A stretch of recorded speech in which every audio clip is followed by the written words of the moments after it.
we were talking about how we're afraid that, targets might disappear off the hill. Like, we put time, money into these. We don't want somebody to come and take them, whatever.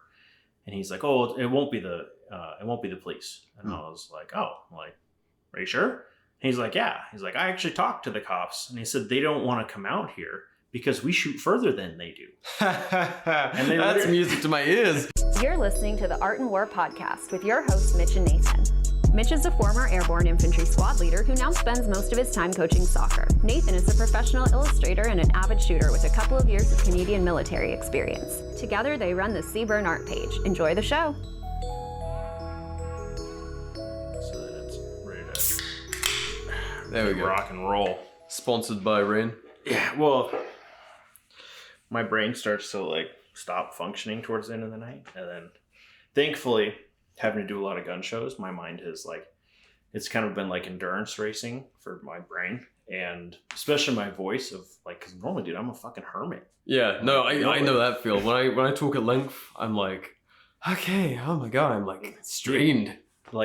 Saturday night, my throat hurts like I have strep.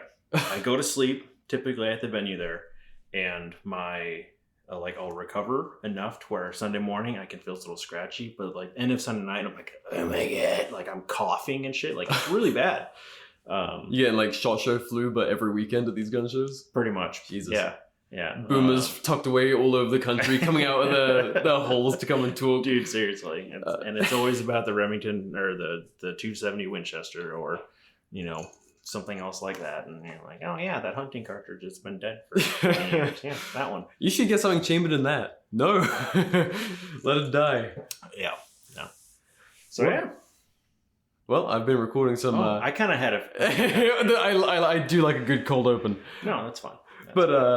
So I'm sitting here with a good friend of mine, Chris McCaghren, founder of the... get the thumbs up on the name pronunciation. Yeah. Founder of the Granite Rifle Group here in Arizona. And we're going to be talking some long-range shooting stuff today, as well as whatever else happens to pop up, which I'm sure we'll find some rabbit holes.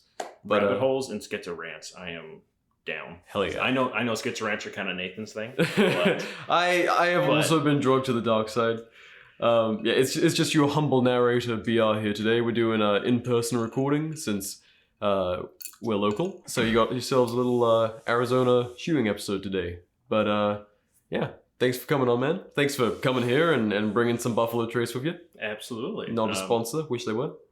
Yeah, no, we're not Rogan. I actually have to pay for the Buffalo Trace. Yeah. It's worth it though. It's good stuff. It is. Yeah. So, and yeah, cheers, man. Yeah, absolutely. Thank you. And it's good to be doing another podcast again. When you told me about this, and I was like, oh shit, I need to kind of go back to try to figure out my podcast game again. I got this recording. I'm driving the truck and just talking and trying to kind of get back into the flow. You did some prep work. Oh, this was last week. Okay, the day that we started talking about it. Yeah. I was like, oh shit, I gotta, I respect it. Because, dude, my podcast was garbage. Most podcasts are garbage. Some just have bigger listenerships. That's true. They're all just dudes talking about stuff they're into. That's a good point.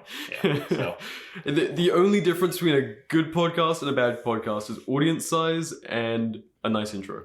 And good audio editing, which we... Oh, I never did any audio editing except for this very last one. Just cough right into the mic and you're like, oh, fuck, I'll get that later. And it's still in there. No, I would honestly, I would just raw record. And every time I had a brain fart, I would just leave it in. I'd be like, that thing, and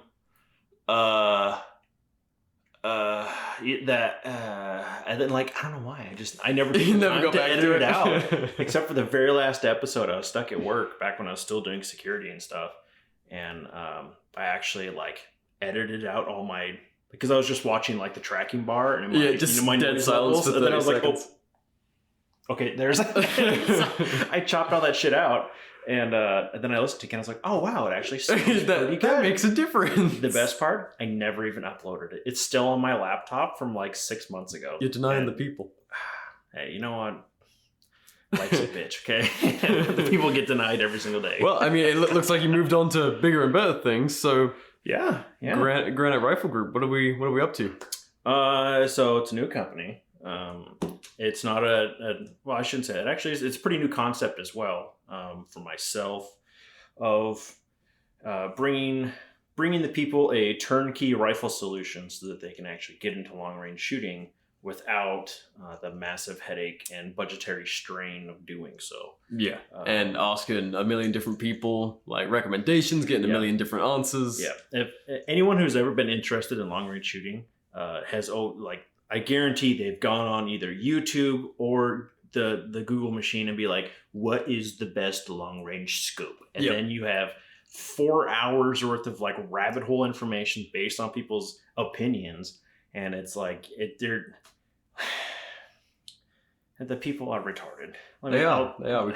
We're trying our best, but I know, but it's, it's going down those rabbit holes is really tough. And you don't come out any better. It's not like you go in and you're like, okay, man, I got like a list. Here's like the 10 best. You can do that, but then you're like, oh, the 10 best cost $4,000. And you're like, okay, I didn't realize I was buying another like beater car today. You know, that's cool.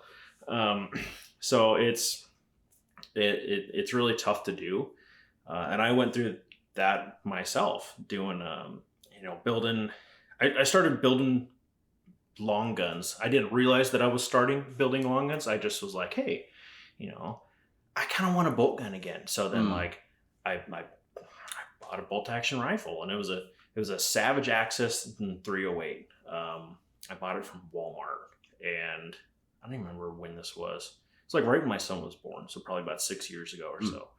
And I bought, I don't know where I got it from. It's probably Amazon or some shit. It was a Vortex Crossfire 2, like I think a 4-12 or 4-16 or something like that. I think now you can get them for like, I don't know, like maybe $100. Like they're not exactly, a good optic. And I just bought like just some rings from, I don't even know, probably Amazon too. Yeah. And they were just like some pot metal aluminum rings or whatever. And I remember mounting them on the rifle and then going to set the scope in the rings, and the scope didn't fit in the rings. And you know what I fucking did? I smashed the scope in the rings and just like tightened them down anyways, like it'll work. And that was like my bolt action rifle, dude. And I loved it. I thought that gun was so cool. So like fast forward a little ways, I ended up, I'd take it to the range and, shooting it, and I'm getting like 6-inch groups out of, just some hunting ammo that I got. Because I didn't even know what a hollow point botel was. It was I was just like, oh, like this is the ammo that I could find, just blasting away. Yeah. And, I'm shooting stuff from Walmart or whatever, buying a box or two here and there. And I feel like this story is really like repeating everybody else's story. Oh yeah, I think anyone who's gotten into rifle shooting at any point in their lives has gone through exactly this in some form. Yeah. So and if you haven't realized this was a thing that you had to go through, you're probably still doing it.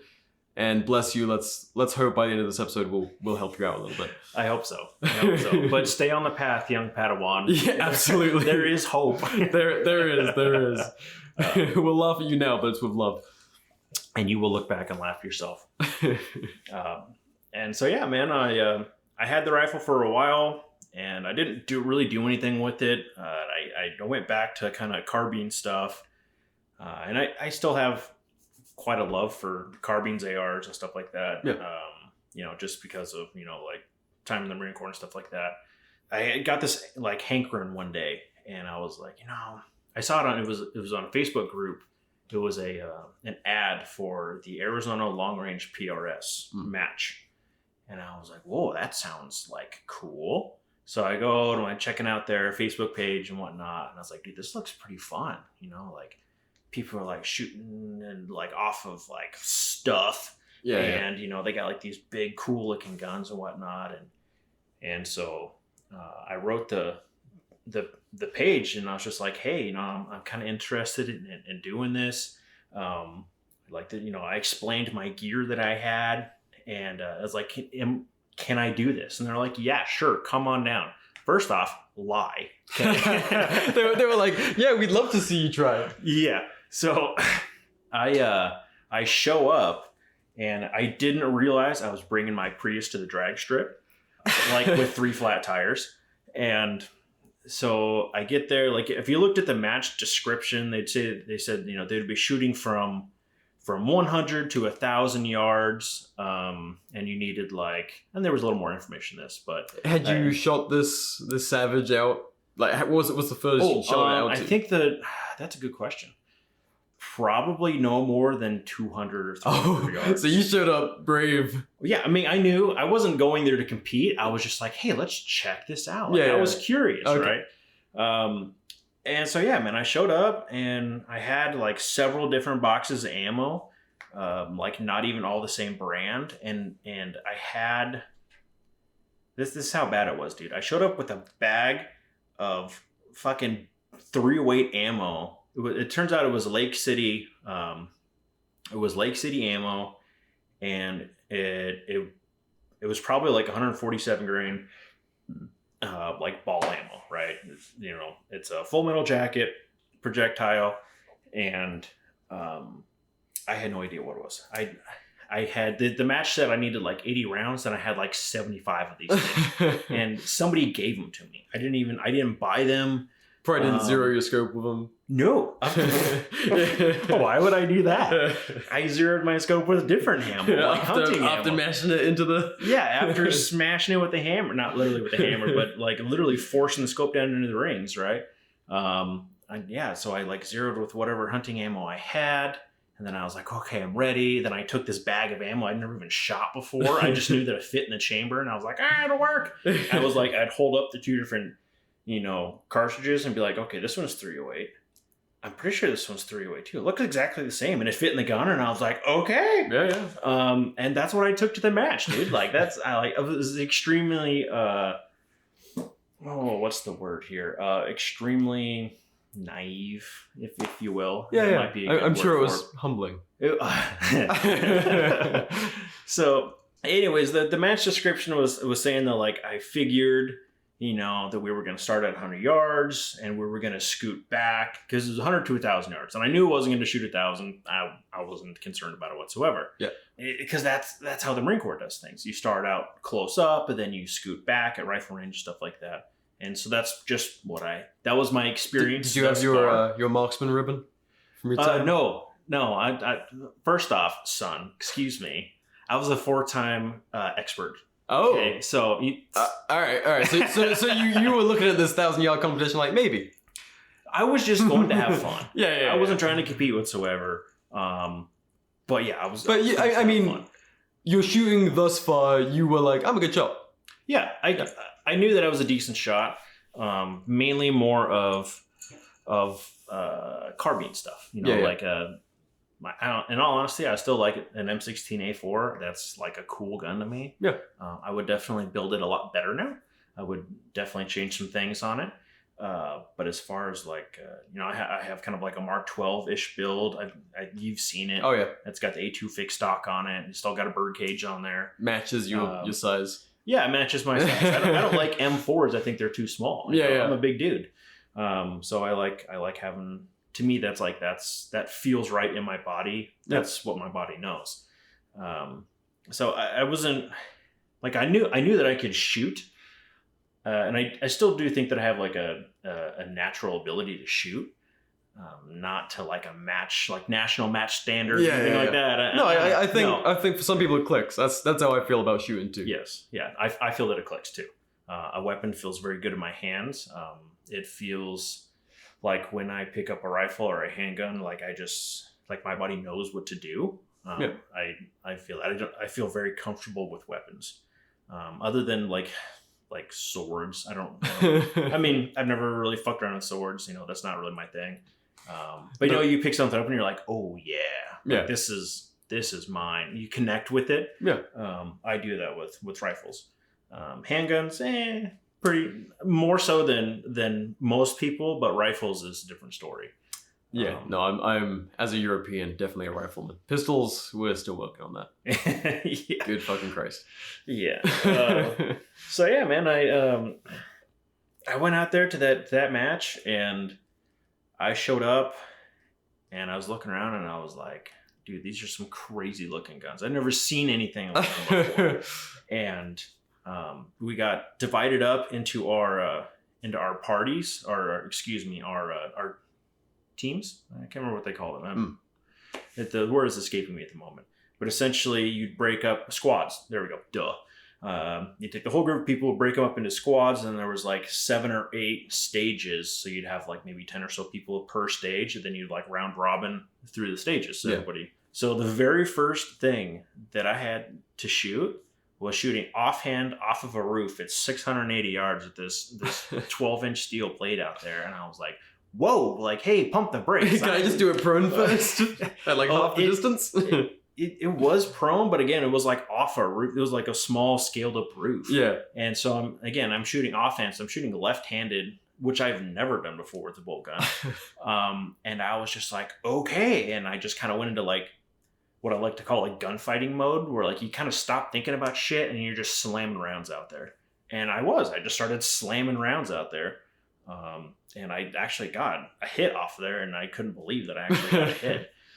Just had like a BDC reticle in it, and so I was just like, okay, up here, bang, you know, and I was just shooting off instinct, really all I was doing. And everyone thought I was fucking crazy. Like, everyone thought I was crazy, and people were helping me a lot. That's one thing that if I would really like to push on this is, if you can, go shoot a local match. If you're under-equipped like I was, go anyways. Know that you're going to be under-equipped and just go to have fun. Tell people, hey, this is my first match. I would love any pointers or anything like that. People will hand you gear like, hey, man, what you got sucks. Here, try this instead. And so, like, I didn't even know what a rear bag was. Or like a squeeze bag, rear bag, squeeze bag, same type of deal. I showed up and they told me in that email that they sent back of, like description of the match and stuff like that. They said that I needed to have a rear bag. And so I was like, okay. So I went to Cabela's and I bought one. It was like a Caldwell's, a shooting bag, if you will. I don't know. One of the ones probably everyone has somewhere. Yeah, it had like the one for the fore-end of the rifle, and it's got the little crux of the rifle. Yeah. Fore-end sits in there. Then there was like one for the rear. It's potentially for like zeroing and stuff like that. I didn't realize that had clay pellets in it, and somehow it got rained on, and so they like swelled up and they were bursting at the seams of this rock hard thing, and I was like, what in the hell is this? So somebody was like, here, give me that. They took it from me, gave me one of their bags, and they're like, here, like, dude, stop being stupid. And so it was, all in all, it was a fantastic event for me. I had so much fun. I came in second from last. Don't ever come last. Nice. I don't know how I didn't come last. Was there any other new shoes in the match, or you beat out someone with like proper gear? I don't know. That's a good question. Yeah, so someone was out there with like the Super Gucci rifle. Like, how the fuck? No, I have seen that. I have seen that before. And we can kind of talk about that later, of like how, just because you buy good shit doesn't mean you're the shit. Sure as hell. So I'm not a competitor. I've gone to like maybe 4 matches in the last 5 years, right? Yeah. Like I go just to have fun and get an education. Dude, you learn so much, so much. Like when you and I go out shooting, we're solving our problems. Oh, I need to get my reload faster. I need to do this or whatever it is. I need to get my split times down faster. When you go to a match, you're solving other people's problems, and it kicks your brain into like overdrive mode. It's like, best way I can describe it is if like I told you, hey, I need 10 math problems that you're going to have to solve. You can do that, and you'll write down 10 math problems and you can solve them, right? Versus me handing you 10 math problems saying, here, solve these. And now you're like, ooh, right? It can be like whatever I decide to fuck with you. Right? That I might not even thought. Yeah, exactly. Like if you told me to do that, I would be like, all right, I'll do like some, like you didn't say how hard they were going to be. So I'm going to do like some addition, math. I might throw some like division in there or something like that. But you could give me, God knows what, you could give me freaking calculus, and I'd be like, I have no idea how to do this. Help me. Same here, dude. I don't know anything about calculus. But anyways, yeah. So I would definitely push people to go towards go towards a local match and just give it a shot. Yeah. It's a lot of fun. It's a lot of fun. Yeah, I've been rambling. No, I love Feedback. it. So from there, like you would definitely like, this is something I want to get good at from that match. Yes. So my eyes were opened after that. That Savage Access lasted maybe 2 more weeks before I got a new rifle. And then all of the hints you'd been given kind of were digging away at you. All of the advice and recommendations. Yes. The bug had bit. It was a deep-seating virus, if you will. And it most of this hobby is. Yeah, it took a while to like it really burrowed in there deep, and yeah, I mean it's been years now, man, and I still love bolt guns. I love. I think a bolt-action rifle is significantly more intimate than like an AR is. Even though, like an AR, I can pick up an AR and it feels like a part of my arm. Yeah. I get behind a bolt gun, it feels like part of my body. If that makes any more sense. I love being behind the bolt gun, the calmness and the zen of it. There's a training company and some guys on Instagram stuff. It's called Modern Day Sniper. I would highly suggest anybody who's looking into it to go see those guys. Get on their page and stuff like that. Kalen Wojcik and Philip Vallejo, they're outstanding instructors. They have a new guy that they just hired on, and I can't remember his name, but huge fans of those guys. And something that they always push is like yoga, and they're both recon scout snipers and stuff like that. Something you wouldn't expect to come out of what most people consider like hardcore killers, right? And their philosophy behind it is something that I completely agree with. Is you're teaching your body, or you're teaching your mind body awareness. And the best way that I can describe that is when somebody else drives your car and they move your seat, and then you go get back in your car, and then you're like, oh, like this is the fuck is this? Yeah, like my seat's all fucked up. So then you have to start moving stuff, and then you get it back, and you're like, okay, that doesn't feel right. Seat needs to go back a little bit more. And you're like, okay, there it is. There it is, right. So it's the same exact thing. Getting into a good position and then feeling like your body is at equilibrium. Yeah. It looks good and it feels good behind the rifle. And you feel good and planted into it. Now, obviously, if we start talking about like combative shooting, that kind of stuff kind of goes out the window. Yeah, you're like, well, I can quickly follow up. I might be just chucking myself into a quick position and getting the best shot I can, but it's not going to be that kind of very decisive shooting you're doing behind the bolt gun. Yeah, it'd be time and what's the other word there? Time and opportunity is what it is there. So obviously you have on my range that I shoot at most of the time, it's just me, the wind, and the critters, and this beautiful sunshine that we normally have in Arizona. Not today. Fucking England out there. Yeah, it's fucking nasty. But obviously, if this was a kinetic situation, my steel targets wouldn't be just standing there waiting for me to shoot them. They would be running, and they'd be hiding and shooting back at me. Yeah. And now that kind of whole your fundamentals don't change. However, the way that you may imply those fundamentals is going to be different. Yeah. And the speed of which you apply those, and your standards will probably going to come down quite a bit. To whereas like me shooting on the range, I can lay down and I can spend, probably like 5 breath cycles just working out my natural point of aim. And that's it. And I haven't shot anything, right? And I'm just laying behind the rifle trying to make sure that it feels right. I can, check my point of aim as well by my natural point of aim, inhaling, close, or, getting my reticle on target there, closing my eyes, inhaling, exhaling, get to the bottom of that natural respiratory pause, which is and then you're out of air. That's where your body stops moving. That's going to be your most consistent area right there. And then open your eyes and see where your reticle's at. And it might be way the fuck off. Hopefully it's still on target. If you did everything correctly, it should be still on target. And so if it's not on the target, then you have to, make an adjustment and then try it again. And then check it and see where you're at. With an AR, you're going to yank that trigger, maybe after doing all of that stuff. Yep. And then you're like, fuck, I was off, but I saw where it impacted. Quick adjustment. You're probably not going to do a whole breath cycle again if you're doing some kind of speed combative. Yes, you're like, going to be doing that. Nah, I know where this is going now. Bang. Yeah, exactly.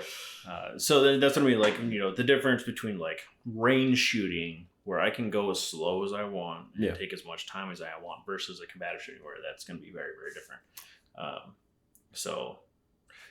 There's that. Well, I think that kind of shooting, a lot of us rob ourselves of that ability to practice those fundamentals like a lot of us might have done when we were kids, or for a lot of these newer shooters, maybe at all. If they were 18, maybe they didn't grow up shooting, they're like, I'm getting myself an AR, and they just jump behind it, and maybe 200 is probably the most they've ever shot out to, and they've kind of been just getting all those quick, sexy flat range stuff in, which is great, but there is a place for a quick, sexy flat range. But I think the bolt gun does have a good place, even if it's Well, see, talking to that real quick, the bolt gun absolutely does have a place. Not just because of like military stuff of we need snipers and shit like that, but something that I highly focus on is the Second Amendment culture. That's something that I'm really wanting to push, especially in my area. For anybody knows where Wickenburg, Arizona is, that's where I'm out of. I'll dox myself. I don't give a shit. Right? So it's in the northwestern corner of Phoenix and whatnot. It's very much a cowboy town. It's very small. It's a different life out there than it is in Phoenix. Law doesn't really exist. There might be police there, but like my one neighbor tried to kill my other neighbor. Really? Like shot at him with his 1911 in his front yard. Missed. I don't know how, but he did. He was an old boomer. And it took Maricopa County Sheriff's Office 45 minutes to get there. Well, he's done shooting. He's run out of bullets. So it's a different life there than it is for most people in the city. So this country lifestyle of being self-reliant with a weapon and being confident with that weapon, and it's a whole vibe. Like I feel like that's kind of a dumb thing to say, like, vibe check or whatever. No, it should be a whole vibe. It is. It's totally different. And one of the ranges that I have several different ranges that I shoot at. They're all in the desert. I don't do any public ranges anymore. But it goes from 300 to 760 yards, and there's probably like 15 steel targets out on the hillside. It's a fantastic shooting spot. When I take people out to shoot and stuff like that, I take them there, and I walk people up the hillside, with their rounds and stuff like that. And people are typically like just blown away that they can shoot that far. It's really not that hard. But talking to, and it's an anonymous type range, right? It's in an area where we're not supposed to be target shooting, but long gunners are typically a lot more respectful, a lot more clean than we've all seen places out in the woods or in the desert where like assholes just pull up, throw their garbage out the back of the truck and like mag dump into it and they leave. Yep. We don't do that, right? We pick up our brass. Our targets are typically expensive, so we take them with us, or they stay there and they're established. So, and it was funny because a while back, I found this area and I was like, man, this would be a great spot for a range. So I went home and I was making up some steel targets and stuff like that to go set out there. And I showed up, I don't know how long it had been, a couple of weeks or so since I had this idea. And I showed up there to put targets out, and somebody else had put targets out. And I was like, all right, man. We got like-minded people someone's in the area. cool out here. So I put my targets out there too, and then it's just been growing and growing and growing. And so I finally met one of the guys that helped start it. He may have been the first person to actually put targets out there. And so talking about it, and he says, we were talking about how we're afraid that, targets might disappear off the hill. Like, we put money into these. We don't want somebody to come and take them, whatever. And he's like, oh, it won't be the police. And I was like, oh, like, are you sure? And he's like, yeah. He's like, I actually talked to the cops, and he said they don't want to come out here because we shoot further than they do. And that's music to my ears. I mean, oh, thank you, officer. Yeah, no, they literally said, we're just going to leave you alone. You can outgun us. We'll just... Wait. They said that? They said that shit? He said that to the guy. So this is secondhand knowledge coming from him. He didn't seem like the liar type.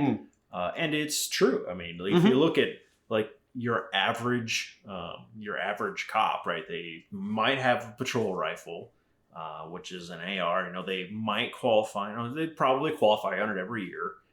They might take it out to the range and shoot it every once in a while. Right? Do you know what distance they qualify? ARs? I don't. I would imagine it's probably under 300 yards. It must. Like, there's no way that they've got them on like a proper, like field kind of range. I don't think so. Anything that the type of shooting that we do out there is like SWAT shooting, like SWAT snipers, that's, and they have to go to school for that. And I've shot with some SWAT snipers. They're not that great. Like, they're like one of them is a friend of mine, and like a really good friend of mine. And I went and took a class from him, and I was shooting better than he was, and I was like, okay. Like, I guess I'm not gonna learn that much today. That's okay. How's it going, lads and ladies? BR and Nathan here to take a quick break to tell you about our Patreon. Not only do we want to continue improving the quality of what we can do here on Art and War, but we want to push what we do all over at Seaburn Art, from the guides to pursuing video content and keeping us warm during another winter of illness and death, and the Patreon helps us get after it. But what's in it for you? Our Patreon subscribers enjoy 5 different tiers of exclusive perks, ranging from all the content we'd post on a pre-Zuckerberg Instagram, downloadable high-resolution guides, targets such as Redcoat Skinwalkers, John Harvey Kellogg, seasonal targets, and more. Behind-the-scenes info like my personal art, introducing all new exclusive mini-podcast episodes, and at our highest tier, get monthly art commissions created by yours truly. You can find our Patreon via the link in this episode's description, at patreon.com/SeaburnArt, or in the Seaburn Art page's bio on Instagram. This episode was brought to you by AWS, Advanced Warfighting Solutions. We use the shit out of their gear here at Art and War. Everything's made in North Carolina, and they make everything. Everything. I'm a big fan of their SMU war belt, the snack pack, their assault pack, their plate carrier, kind of a big fan of everything. And they've been around for a long time with a lot of hard use kit. Overseas and here at home. Sorry, I'm just reattaching my foot. Sorry, it'd come loose. This is my fidget spinner, okay? I know. AWS is our longest running sponsor, and they've helped us do a little bit of everything here at Art and War, from keeping the guides coming out by providing Nathan a new iPad, as well as chucking gear our way so we can get out there on the range. Tough as hell gear so they can help us go LARP in the woods. Yep, my assault pack comes out with me every time I'm in the woods. If you want to pick up a one-and-done Molly pistol belt, look no further than the AWS SMU belt. Use code ARTandWar10 for $10 off. We get no kickbacks, you just save money. Link to their site down in the description and in the Seaburn Art page's bio. Thanks for listening. Now let's get back to the show. The long gun is working. Yeah. The theory is working. The culture is working, right? I would love to see more and more of, even if it's like lever guns, right? Like cowboys carrying lever guns again. Not just like, oh, I got my little 6-shooter or whatever. Like the man of the West. Not just like hardcore cowboy dude, right? Yeah. Like the man of the West being dangerous again. Yeah. That's what I want to see. Hell yeah. So, and that is a whole vibe for Arizona. No, that is something I've like. There was this guy up in Wyoming. I forget what his Squib something or other on Instagram, but he's always taking pictures of him and like he's like an actual cowboy up there. Mm-hmm. But then he's rocking like an AR, and like leather mag pouches and stuff for it. I love that. That is the future I want to see. Yeah, where we have guys rocking rifles when they're patrolling their property. That's like like fuck you, I will kill you. yeah. I'm not just gonna give you some warning shots with my handgun sighted in at 50 yards. Like, no, motherfucker, I see you over there, and I can take care of you. Stay on that side of the fence. Yep. Yeah, no, it's the life of the land and the life of self-reliance is like something that I very strongly agree with and try to employ in my own life. I'm trying to raise my son to be so as well. And it's becoming more and more difficult in this age of technology and, feelings and everywhere. And it's like, and that's something I've started repeating a lot, especially at gun shows, because I do a lot of gun shows and stuff like that. So are you talking to mainly like older people at those? Or is there a younger crowd at these gun shows? There is a younger crowd. There's a lot of curious people that just come in. Just one's in town. Yeah, one's in town. There's actually a ton of gun shows. In Arizona, there are gun shows all the damn time. All over the place. Never been to one yet. Because I'm always busy, and because the community's general kind of attitude towards them is, you're going to pay like, $300 over for something that's not worth it. I'm not going to tell you that you're wrong. Well, I'm just looking for another side to the story, because that is just my bias from what I've heard. Not a single thing from going to one. Dude, trust me. I've done several gun shows now. And going to them, you like walk around looking at stuff and you're like, wow. Like, so let's put it this way. Before and after gun shows is vendor time. Like you're a vendor, you're there, you get to walk around and see everybody's shit before the doors even open. So any good deals that are there, sorry, I'm spitting bourbon out of my mustache. I gotta trim my mustache, dude. It's way too big. Any good deals that are there get bought up by other vendors, and they'll flip them or whatever. So you're getting like half the good deals now. Damn. Which kind of sucks. This last gun show that I did, I actually found some good deals. There was like some, and again. And this, keep in mind, this is just the gun show that I kind of roll with. They're I don't want to say a traveling circus, because that kind of has like a negative connotation. Condensation. I don't fucking know, man. I think it's condentation. Connotation, yeah, whatever the fuck. No, I was like, which word is that? Wait, is this Crossroads of the West or no? I haven't worked with Crossroads of the West. You don't have to say if you don't want to. No. I tried to, and then they sent me, and they were like, "Oh, we don't have any tables." And I was like, "Oh, damn!" And then they sent me a bill for 2 tables for a weekend in California that I never even went to. What the fuck? Yeah, and I was like, I wrote them back, and I was like, "I never went to this show." And then they sent me another bill for the same weekend, and I was like, "Okay, you guys are fucking jokers." Yeah. So, needless to say, I'm not gonna, I'm not gonna work with them. They apparently don't have their shit straight. So, no, my it's kind of nice because typically the gun show that I work with is its own. They're much more like older classical firearms, if you will. And I never like picked up on that. I was just excited to like be a vendor at a gun show. Yeah. So I was like, yes, I won't let you down. Yeah. And then looking around at the gun show, and I was like, wow, there's a lot of lever guns here. And I was like, there's a lot of old hunting rifles. There's a lot of revolvers. And then it like clicked, and I was like, oh, duh. So you were like one of the only kind of, I hate to use the word because it's so overused, but tactical kind of more oriented companies. I'll say this.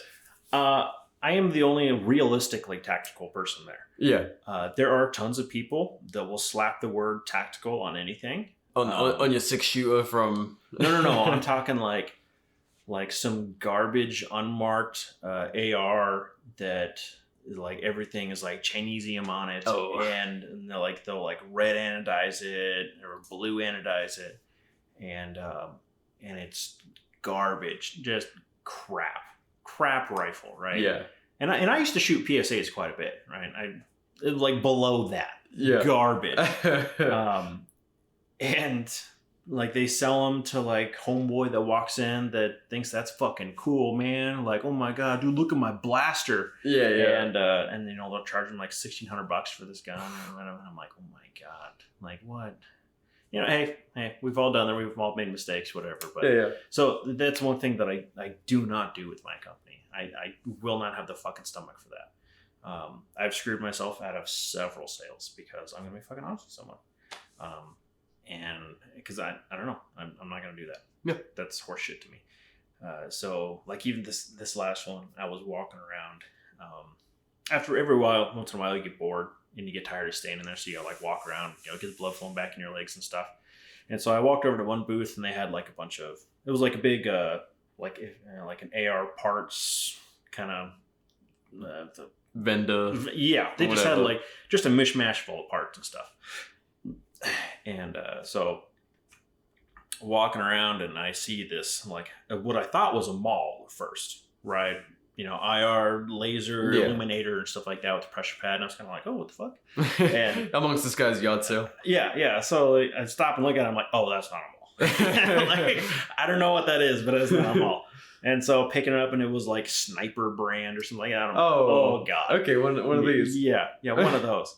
I'm surprised they didn't say tactical sniper on it. And so I'm fucking looking at this thing, and like the pressure pad is like 8 different little buttons in a row. So now I'm curious. Now I'm fucking with this thing. Like, okay, do they all do the same thing? Does this have 8 different functions on here? And I'm supposed to like pleasure. Yeah, dude, it pretty much was ripped for your pleasure.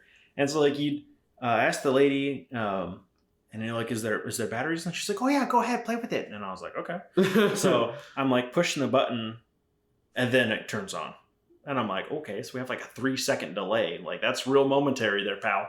And so then I'm like pushing all the different buttons, and they all do the same thing. So I'm like, okay, so it's not like one tape switch. It's like a bunch of small little switches. And she's like, oh yeah, night vision laser. She's an Asian lady.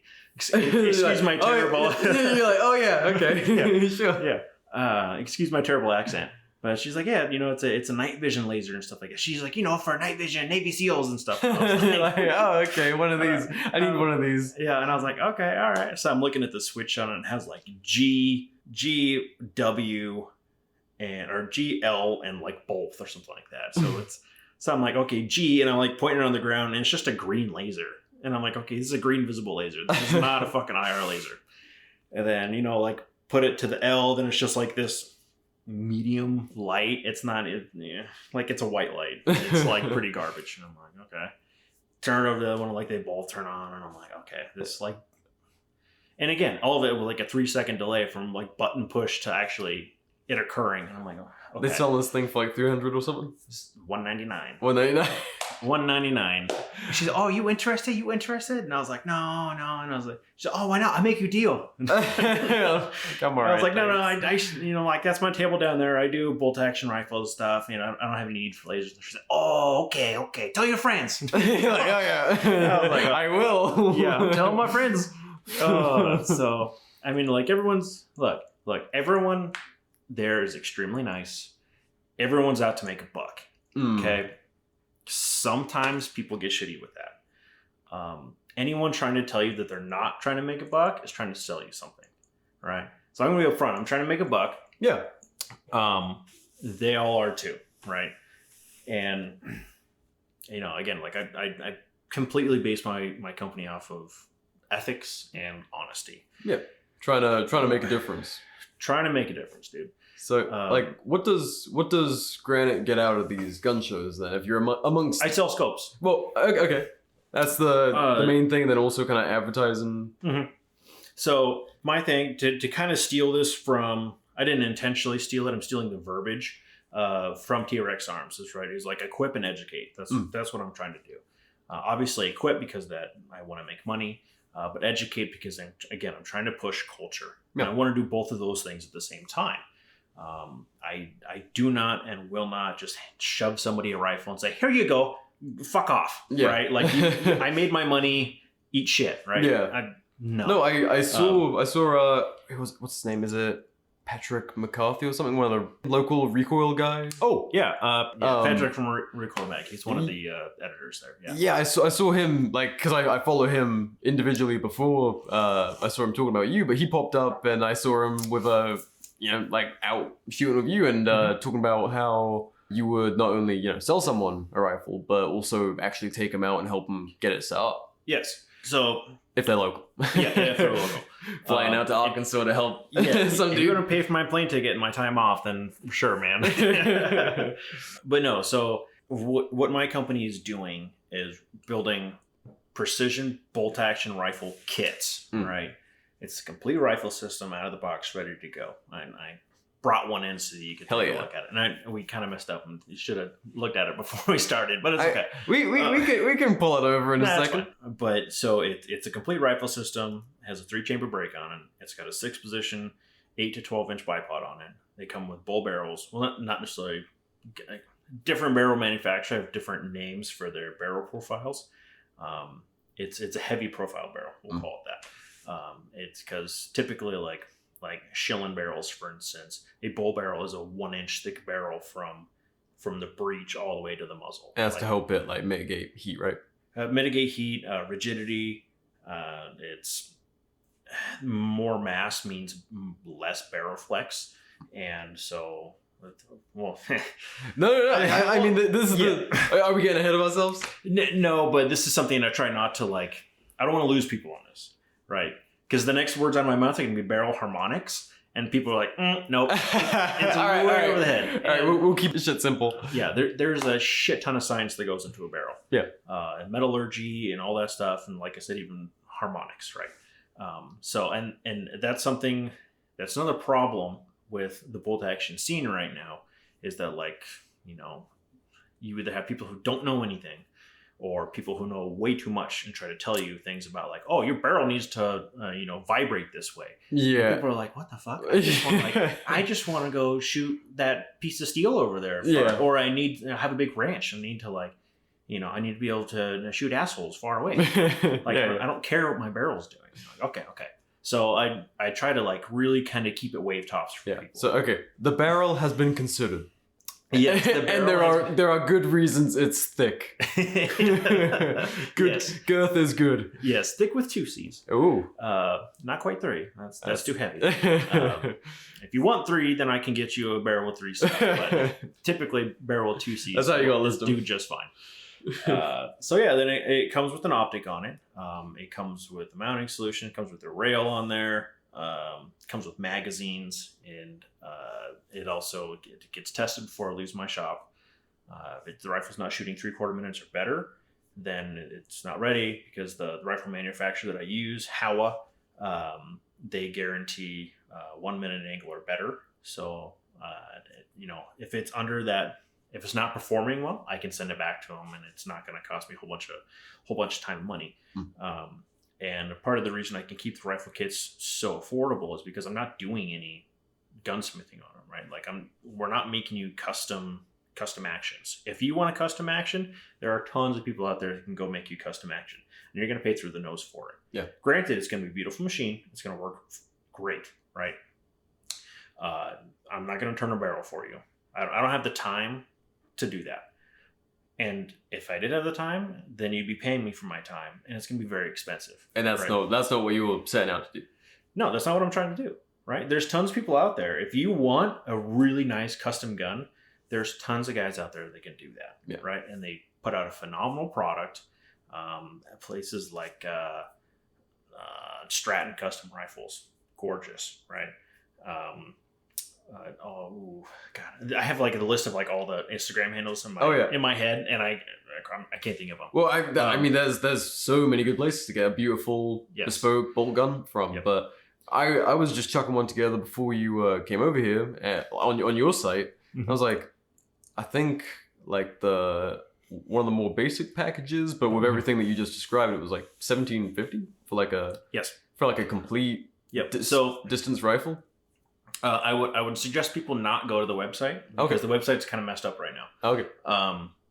You can go to the website, go to the contact us page, and there's my email address. Shoot me an email. We can communicate there, and we can get things all squared away.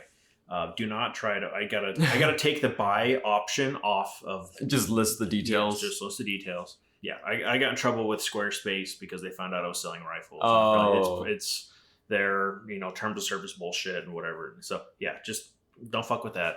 You can go to the Instagram, right, Granite Rifle Group LLC, all underscores in between each. We can talk there, or shoot me an email. We can converse there. But yes, low end on the rifles, they come in at $1,700. High end on the rifles, they come in at $2,000.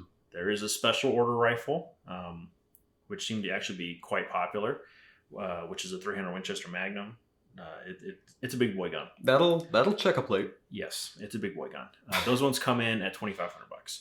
I mean, still, that's fucking good to be set up with like a distance rifle and not know shit and be ready to go out to a match and not be that afraid of what you're going to encounter. Exactly.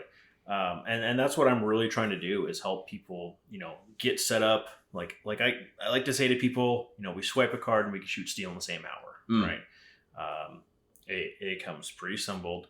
If you're local, you can get it set up for your length of pull and your eye relief. Meaning that, again, going back to the car seat analogy, you have enough space between your knees and the dashboard. That's essentially your length of pull. You're not too cramped. Like, I'm a big guy. I have some spacers behind my rifle because I need a little more space behind the gun.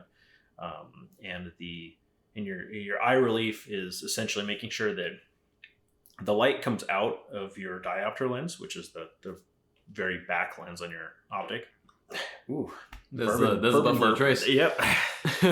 Excuse me. The light's going to come out of the diopter lens, and just like that magnifying glass, when you were a kid burning ants with it, you need to focus that light. And so, scope manufacturers, they have what's called an eye box, right? It's a 3-dimensional space behind your optic, where the majority of that focused light is going to be, and that's where your eye needs to be, so that you can see all of your scope. If you look through your rifle scope, this is going to look kind of weird to your neighbors on here. You look through your rifle scope and you bring it like too far away. Your eye relief is where your eye is going to be most in focus with that light being projected out of the optic there. And it's a 3-dimensional space. So if you have your scope too close, you're... Or backwards if you run a particularly successful survivalist group. Yes. Yeah, it's... I don't know. I don't have off the top of my head, I don't have the proper way to describe how it's going to look to you. If it's too close versus how far. But I would have said just look through your scope and then bring your face close to it and then back it away. And you'll see where you'll have you'll see the image, and then you can also see the scope body around it. And you should have nice, clear, crisp edges. There won't be any scope shadow or anything like that. When you see that is your proper eye relief there. And it's going to change in different positions, and it's going to change in different magnifications. So you kind of want to get that happy medium. So that's something that I help do, is help get that set up for people. Right?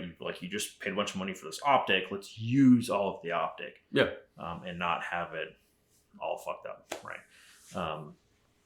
I help them get their comb height set correctly, which is like your cheek piece, right? That sits under your face there, that holds your head up so that you're looking through the same spot on the optic every single time. So again, I like to tell people, you're going to get into the sport. You're going to fight the environment. You're going to fight yourself. You don't have to fight your equipment at the same time. Let's get that out of the equation so that you can just learn. Yeah. Right. I want you to buy this rifle, and I want you to go to a course, and I want you to just fucking learn. Right. That's it. Yeah. Again, I want that culture to develop. Yeah. And then I want more armed Americans. That's what I want. Yeah. I mean, we at this point in time, seems like we need some long rifles to defend our short rifles. Yes. Oh, sorry, pistols or whatever the fuck we call them these days. Yeah.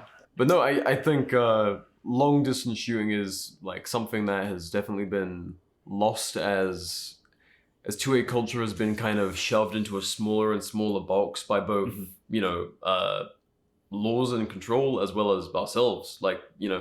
Just the culture has diminished to a point where we're talking about ARs really in that kind of NRA tactical space. We're talking about ARs as a defensive weapon for the home, and that's where it ends. Yeah. And we're not talking about even shooting out to 300 yards, really, unless we're talking maybe a hunting AR or something. There's just been such a important part of shooting has been lost. Yeah. Well, I think that comes from a disconnect with reality of people spending too much time on a flat range and people living too much in cities. Right. Because even like in this neighborhood here, I mean, what's the farthest shot you're going to take? It's going to be like roughly down the street, right? Like maybe 300 yards Yeah, away, yeah, right? at the very most, yeah. Um, And that's what most people will, when they set up with their AR, like a long range day will be stretching it to 400 if we're getting really brave. yeah, and that's if they have the right ammo for it. Yeah. Right. I mean, like let's talk about this for a second. Most people are buying 55 grain full metal jacket ammo, which is fine if you're going to be blasting it trash, whatever. Right. There's very few barrels that are going to be optimized for that 55 grain. It's really windy. To be optimized for that 55 grain bullet. So if you look at your rifle, it should be stamped on the barrel. Let's have your twist rate, like 1 in 9, 1 in 7, 1 in 8, 1 in 10, something like that. I hate to say it, but could you explain twist rate for some of our listeners who might not have heard of it? So a twist rate is, think of the face of a clock, right? You have your projectile, your bullet is sitting in your barrel, right? If we've all looked at the barrel and we can see that those riflings, they twist.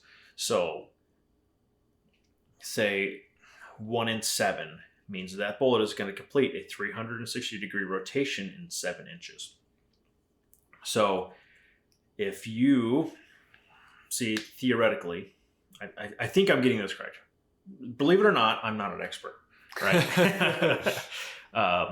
In fact, there's probably someone who was like a super long range fucking guru listening to this, like, this fucking idiot, which, hey, he's probably right. But I believe, so a heavier projectile, say a 308. 308s typically have a 1 in 10 twist. That's kind of the standardization. Most people are shooting a 150 grain projectile because that's what all the hunting ammo is in, right? You go to the store, you see the hunting ammo, you buy hunting ammo, then you shoot, and then you get this big old group. You use that same rifle, and you put a heavier projectile through that barrel, and it's going to shoot better. Like a lot better, not just like a little bit, right? Put something like 168 grain projectile through there, 175 grain projectile, and it's going to shoot a lot better. There's different types of bullets, like we were talking about earlier. Full metal jacket, a hollow point bow tail. There's a soft point bow tail. There's all these different kinds of bullet shapes. Typically, the most accurate is going to be a hollow point bow tail. And again, somebody's probably going to fucking try to correct me on that. Everyone has an opinion. Well, yeah. And I'm talking about like in broad spectrums here. Yeah. If you want a good shooting bullet, find the heaviest bullet for that cartridge. 308, the heaviest bullet you're typically going to find without getting crazy is probably going to be like 185 grain bullet, which is pretty heavy for a 308. Hand loaders, you might be able to do something different. You could take a 215 Berger bullet and stuff it in a 308 case. It's gonna be slow as fuck, but you could do it, right? Because the projectile is gonna be so long, it's gonna be taking up a ton of case volume because the projectile is just so long. Anyways, this is the things I'm trying not to like go into. Well, I think it's something that we do have to breach a little bit. Yes. If we're talking about getting into longer distance shooting. Like, if you want to really stretch out, even if like perhaps a bolt gun is like, it's a want in the near future, but you're still trying to push your AR a little bit out. Like a lot of people, all right, I'm going to throw my 55 grain out to 700. It's probably not going to happen. Yeah, exactly. Probably not going to happen. Exactly. And that was something like, I found myself very ignorant of at first. I was like, well, I know these are different, but Jesus Christ, where the hell do I even start? What is the difference, right? Yeah. So for like people with ARs, I would say ditch the 55 grain. Start with the 62 grain. If you can, like 62 grain is pretty, it's quite prevalent. Like most year, I think it's like M855, whatever, the green tip shit, right? Yeah. Don't get me with the name. I don't remember. Don't remember and I don't care, right? That's going to be significantly more accurate ammunition for your general AR barrel because again, it's matched to that twist rate, has more mass in the projectile, and as it spins through the air, there's physics at play there, right? A spinning object with more mass is going to be more stable than a less mass object. So I didn't take any physics classes. I think it's those kind of things that start to scare people off. Exactly. Is like, oh, I should have paid more attention in school. I'm trying to weaponize like maths here. Like, yeah. So it's kind of one of the things, especially when I'm talking to people at gun shows and stuff like that. It's like, look, I made up a sheet, and it's kind of a funny story how I came up with the sheet. But I called it like a quick start guide to long range shooting, right? Like kind of dummy shit. Like this is to help you get along the way, right? Started out with 4 weapon safety rules. Like we're going basic here, right? I put my name on it and I put my company name on it. I got to make sure that I cover the bases of retardism. And, so we talk about things like make sure your optic is zeroed. Like what does it mean to zero an optic, right? Matching the point of impact with where your crosshairs are referencing in that image, right? And it says like read your scopes, read your fucking user manual. They'll tell you how to do it right in there, right? How to pick out ammunition, right?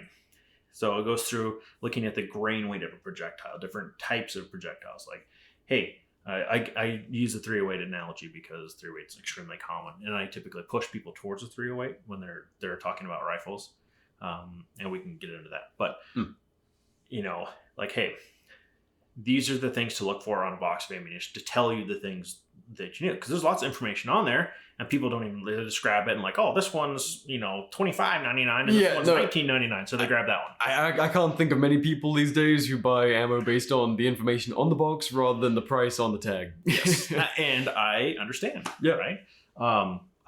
Unfortunately, match ammo is not cheap. They know it. They do this for a reason. It's a niche audience buying it, so therefore they can charge more for it, right? Because those people are going to buy it.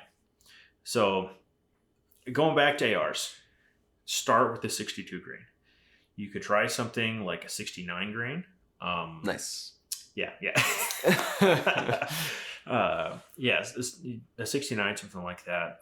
There's some people make like a 70 grain, 72 grain, right? They're going to be more expensive, might be harder to find. I understand that there's a fucking mountain of 55 grain out there. I get that. If you want, like, if you just want to just blast through trash with that, fine, do it, right? But if you're actually trying to get your weapon system to perform, you need to feed it the things that it needs. So, like, same thing with if you're trying to be a bodybuilder, if you're trying to be athletic, you have to do certain things to get your body to perform. You can't just keep shoving garbage in it and then expecting it to perform, right? It's not going to fucking happen. Yeah. So, that's the ammunition part, right? Picking out a projectile, hollow point bow tails. There's like a polymer tip bow tail. It's pretty good too. And again, there's a lot of opinions out there. There's some like seriously autistic people that go through and this is their fucking life and they test all this shit, and the information's out there. Oh, right? Yeah. So if you really want to get into it, you can do that. Wave tops, pick a heavy weighted bullet for that caliber. Okay. And if you're searching online, if you're buying ammo off like AmmoSeek or something like that, great website, ammoseek.com. Shout out. Filter that, use your little filter over there and see if there's a huge price difference. Sometimes there'll be a pretty deep, like pretty much the same price from 55 grain to 62. And then you go to 69 grain and then now everything is like 10% more expensive. So then, okay, if you can't afford 10%, then just stick with 62, right? You don't have to go crazy with it. Yeah. But little things like that are going to help you out, right? They're not get more bang for your buck. Exactly, right. And it can be, I've seen it from just shooting with some friends of like shooting 10 rounds at a target out of his, he's shooting his AR. That's just some generic ass AR. 10 rounds at a steel target, maybe 100 yards, 150 yards away, and he hits maybe 2 or 3 times. And then he put 62 grain in it, and now he hits 7 times out of the 10. And then we're like, yeah. Imagine that, right? It's a more stable projectile. So I know I'm really harping on projectiles right now. No, it's I think this is a good basic introduction for a lot of people who might kind of be like, oh yeah, I know what that's about. Yeah, and kind of like never really bother. Yeah. So again, push for that heavier projectile. Making like another thing that most people don't have any idea about is torquing things down. Right? There's a tool. It's called a fat wrench. It's pretty affordable. It's like $45 or $50 depending on where I think, yeah, $45 to $65 depending on where you get it, right? It's a torque wrench, but instead of operating in foot-pounds, it operates in inch-pounds, right? And it's made for guns. That's what it's built for. It comes with, you can get a set of like little fucking like 1/4-inch tips for, you know, socket sets and shit like that. They go in the bottom of it, right? And you twist the dial and you get it set. If you look on most scope companies, especially if you're going to pay a little bit of money for a scope, we'll say, you know, it'll have the torque specs in your manual. It's like, hey, to torque these down to, say, your scope base is 30 inch-pounds and your scope being 20 inch-pounds or whatever. So if you torque it down too much, you might crush internals, right?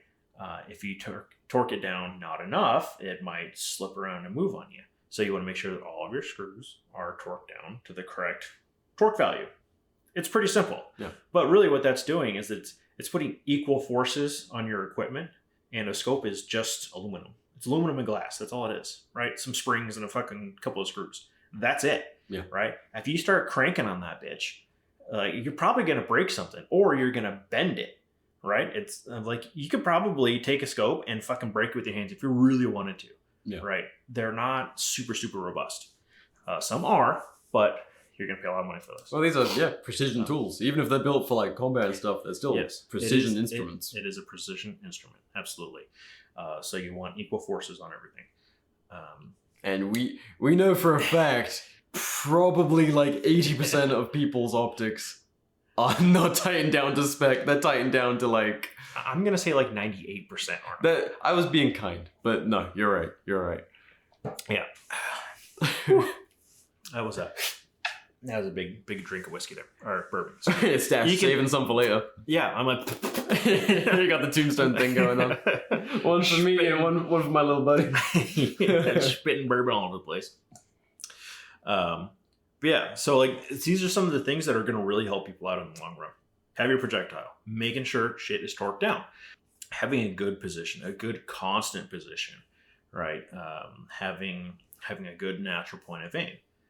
I don't know where this came from, of like the older shooting style of like looking like an L. You got your rifle comes down and then their body's like canted at a 45-degree angle, and they shoot and the recoil's like twisting their body. You should not be doing that.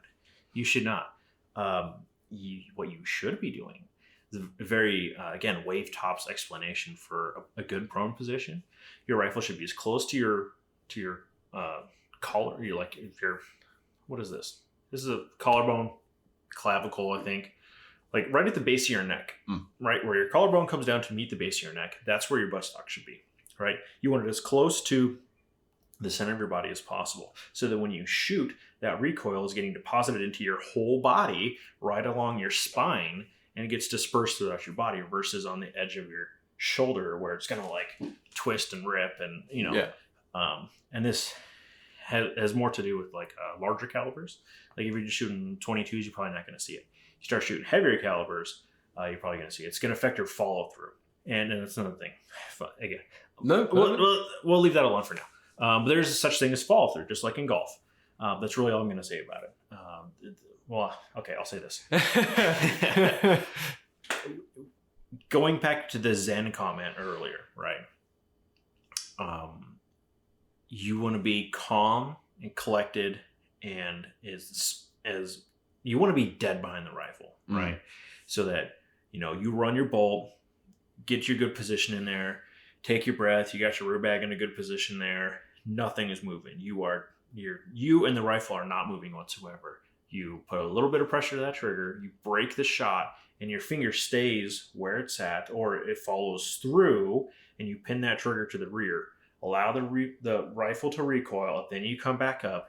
You can, if you did this correctly, you should be able to see your projectile hit the target, or you'll come back on target in your scope there, and then you can release your trigger.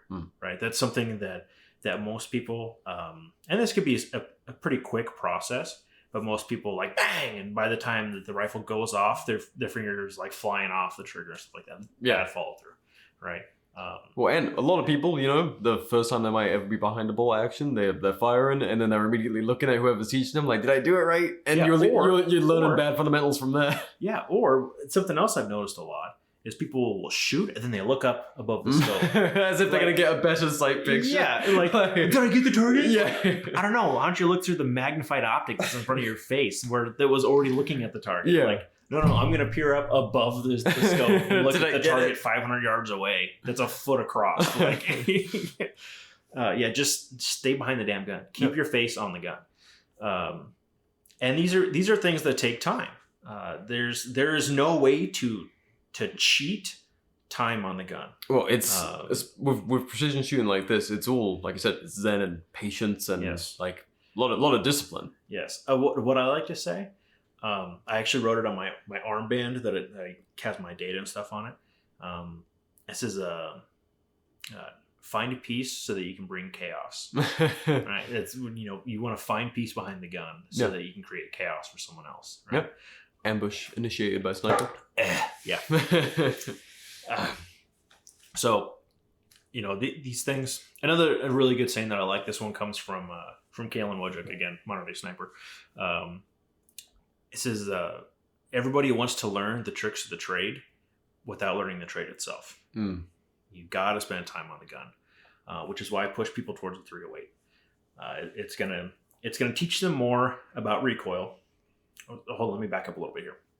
So my rifles come in 3 calibers: a 308, a 6.5 Creedmore, or the 300 Win Mag. Again, the Win Mag is kind of its own category off to the side. And would you say 6.5 is kind of like the 6.5 is an odd one. I don't think I've even shot a 6.5, but it seems to be kind of the reliable new age cartridge for precision shooting that's kind of like pretty widespread in popularity. But that's just an outsider's kind of... No, that's fine. So 6.5 likes to get a lot of hate.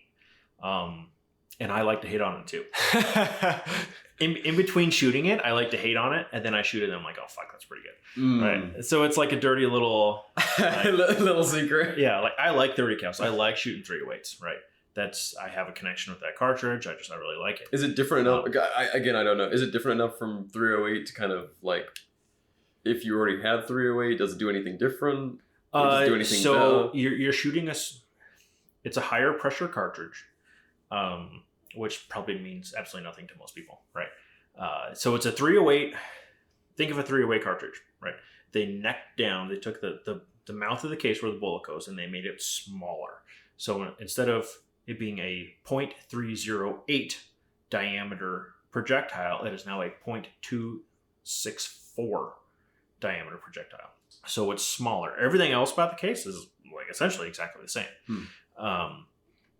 So they're taking all that same pressure that's in that cartridge to normally push that heavier slug out from the 308 projectile to now necking it down further, and they're pushing a smaller, lighter projectile out. So people use the term it shoots flatter. It doesn't drop as much as the 308 does. Yeah. It's longer and sleeker than the 308, so that wind coming from the side does not affect it as much as a 308 does. Think of having, we'll use people as an example. I happen to be 6'4". How tall are you? All right. You're 5'11". We'll say that, or 6'1". I'm 6 on the dot. You 6 on the dot? Okay. I think I do think I've said that on the show before, but anyway. Well, it doesn't matter. These are completely fictitious, except mine. I actually am 6'4". However, if we're both standing and then we have a crazy headwind against us, right? More air is going to be blowing on me than it is going to be blowing on you, right? There's more surface area on me than there is you. So I'm going to be more affected by the wind. Like a big gust of wind comes, I'm probably going to fall over first because I have way more surface area than you do, right? Same thing with the projectile. The 308 is a big fat, thick boy, right? The 6.5 Creedmore is much thinner. So as it's flying through the air, the wind blowing on it, there's less surface area for the wind to blow on.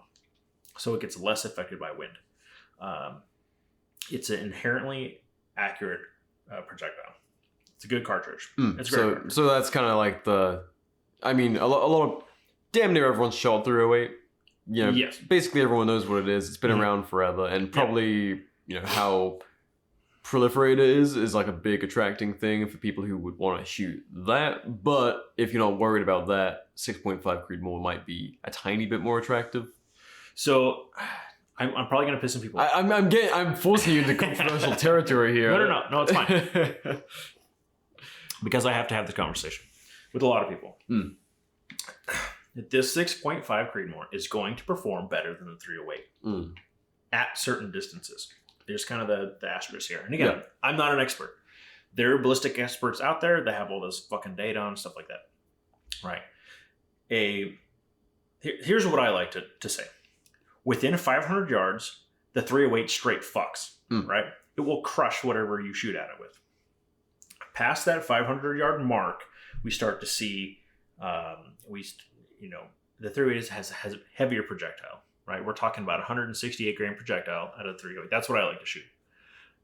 Out of a 6.5 Creedmoor, we're shooting a 140 grain projectile. So there's literally less ass on the round than the 308 is.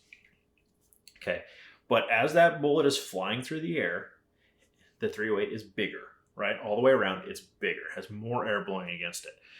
The 6.5 Creedmoor, smaller, sleeker. It's more aerodynamic.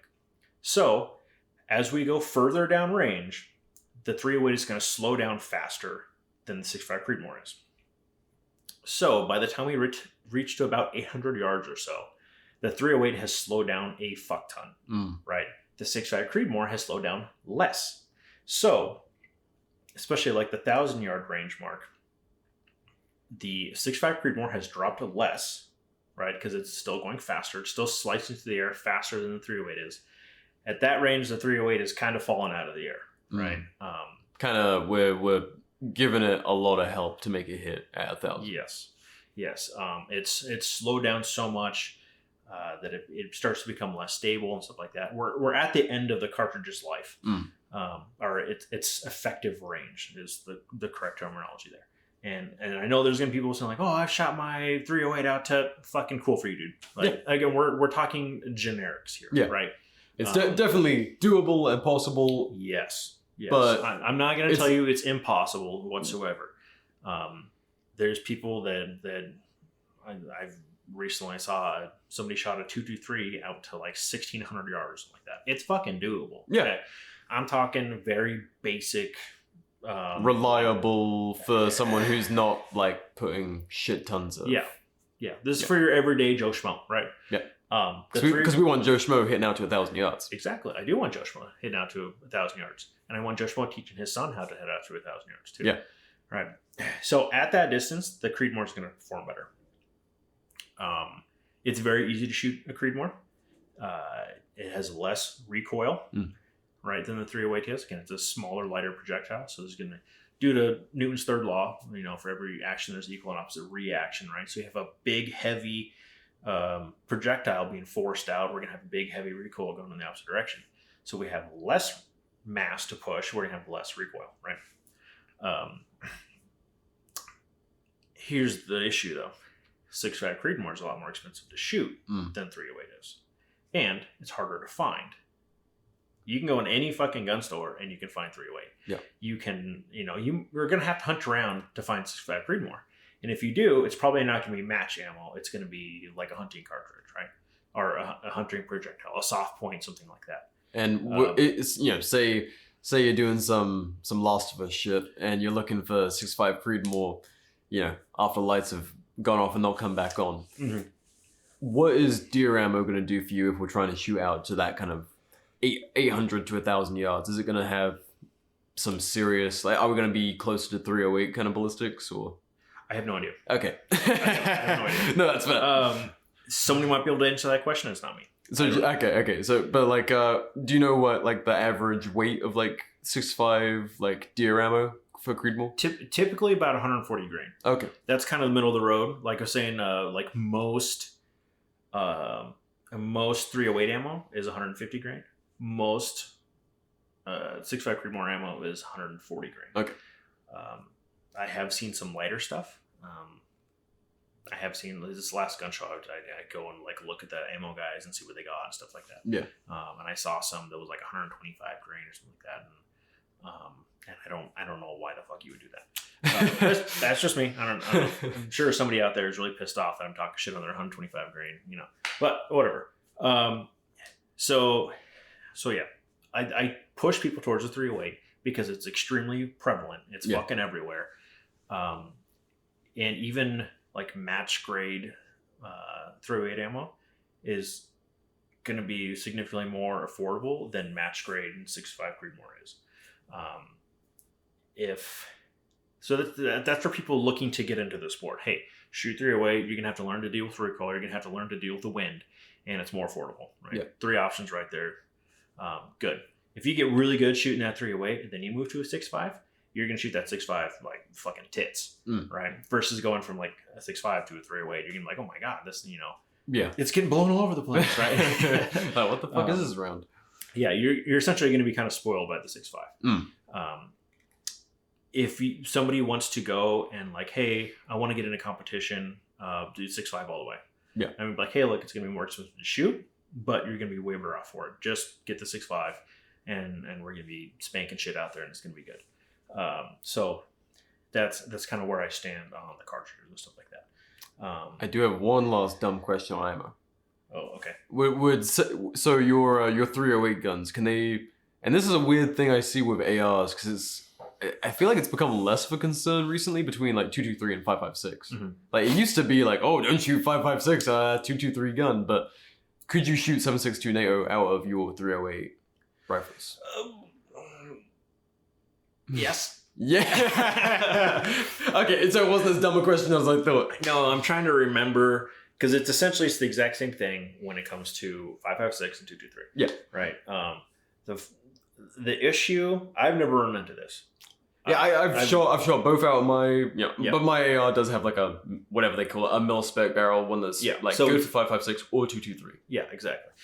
So here's the issue with that, is that technically a 5.56 case is just like literally a hair bigger than internally, not externally, internally than a 223 is. So you could therefore put more powder in a 5.56 than you can a 223. That's like some crazy fucking hand loading stuff. So theoretically, you could, put a super hot 5.56 round in your 223 and blow it up, right? So that's where that comes from. If you're buying shit off the shelf, I really don't think it fucking matters. Yeah.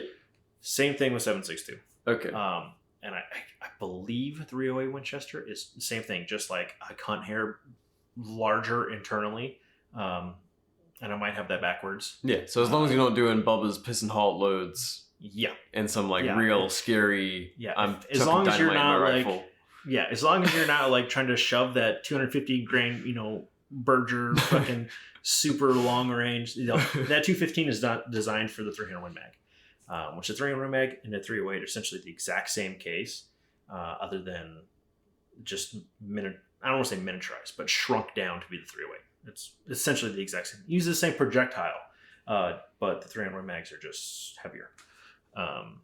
So yeah, if you're gonna take like that 215 Berger and then like shove that down in your 308 case, and you have that thing like loaded to the max, which I've done that like just to like fuck. I didn't shoot it, but like just I got someone else to shoot it. No. I was like, this is no fucking way to do this. And I pulled the cartridge apart and I didn't do it.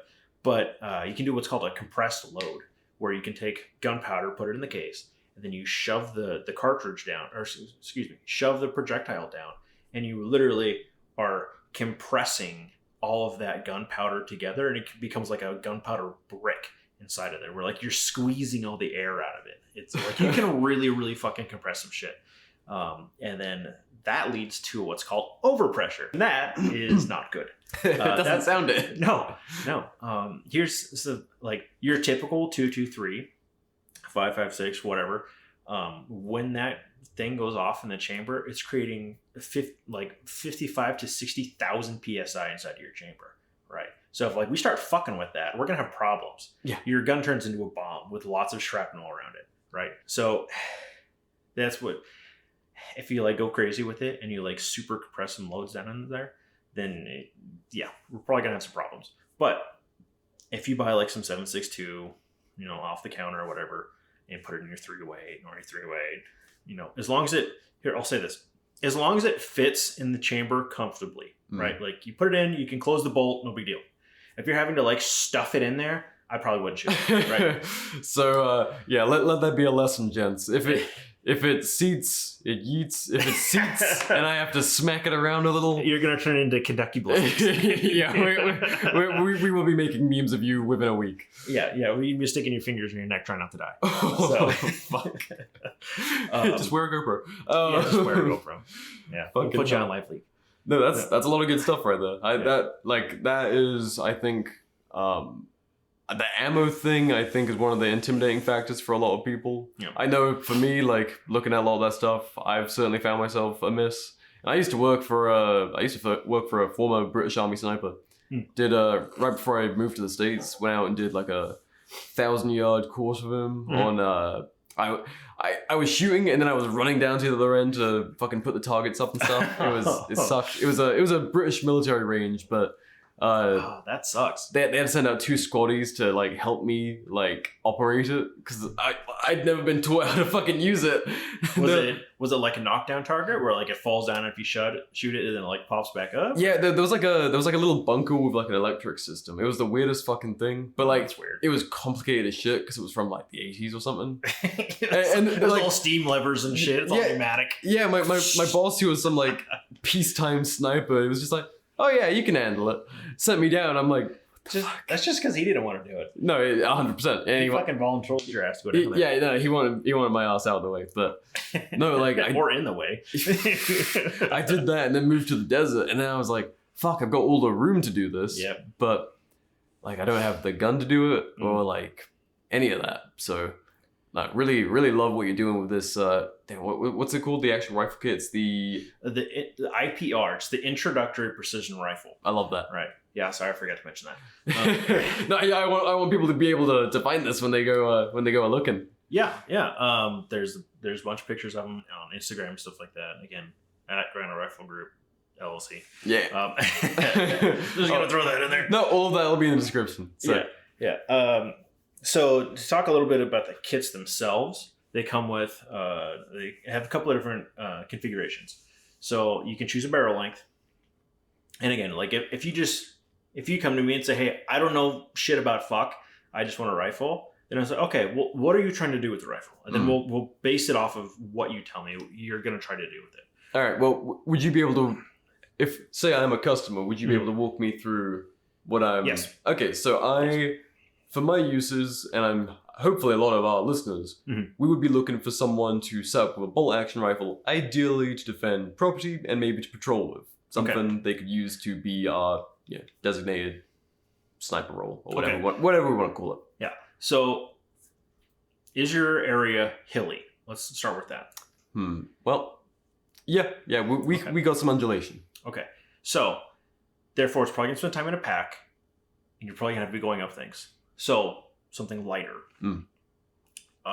My lightest rifle is not very light. It's still like 12 pounds, right? So.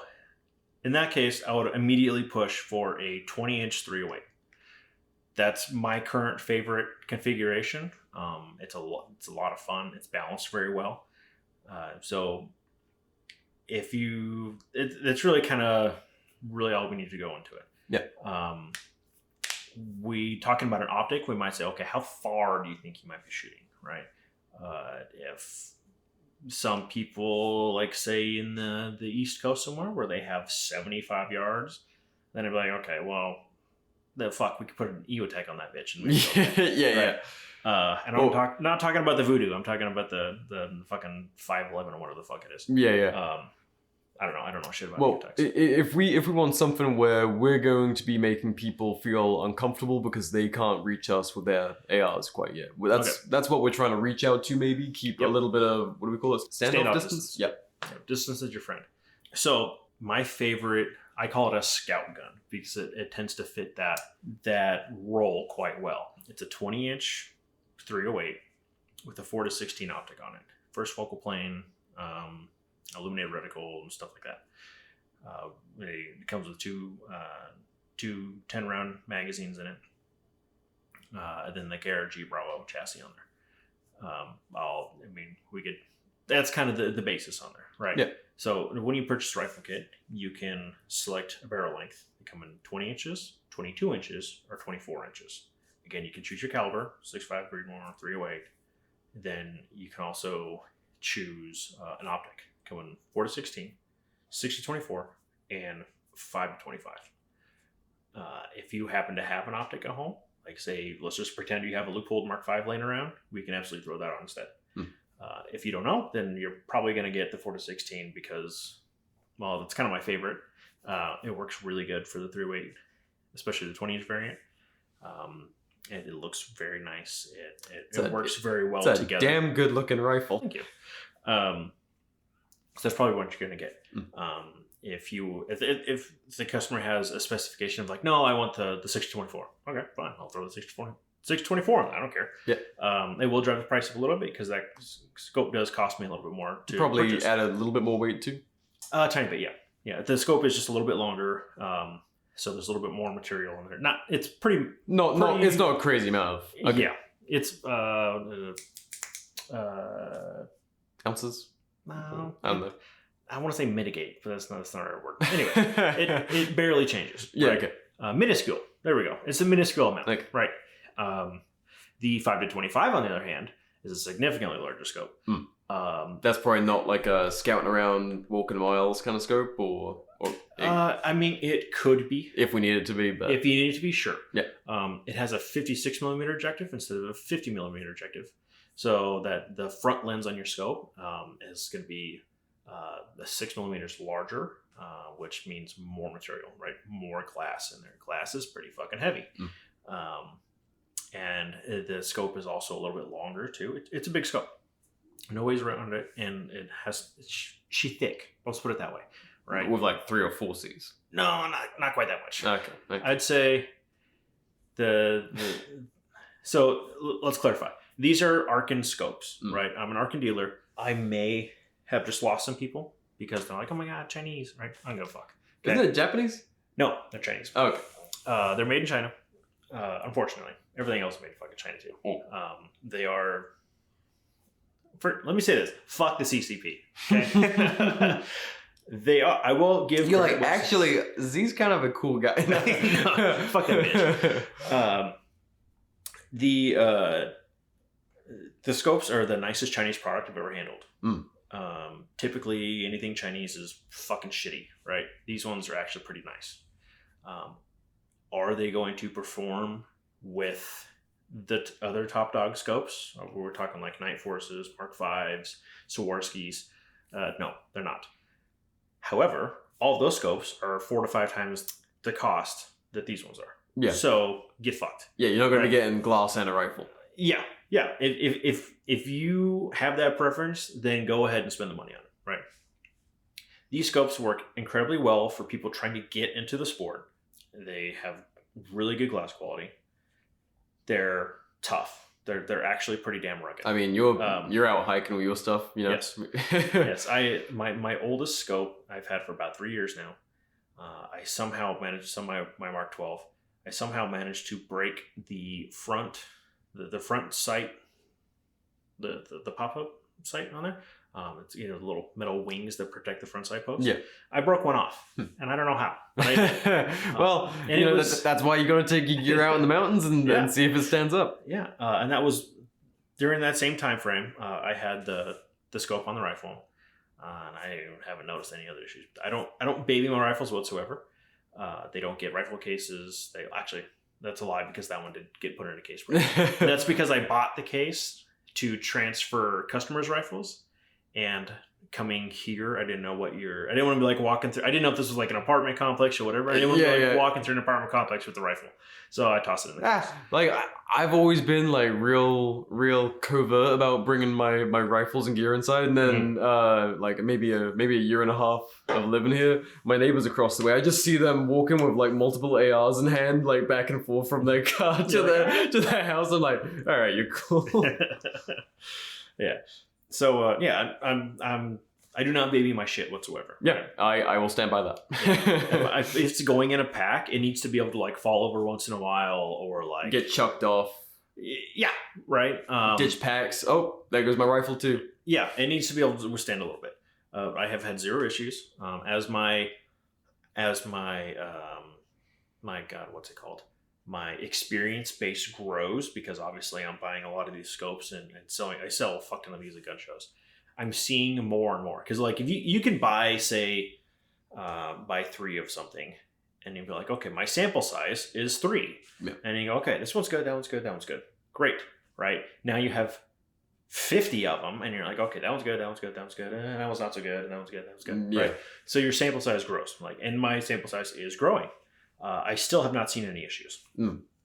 Actually, I'll take that back. One issue I have found is that sometimes it's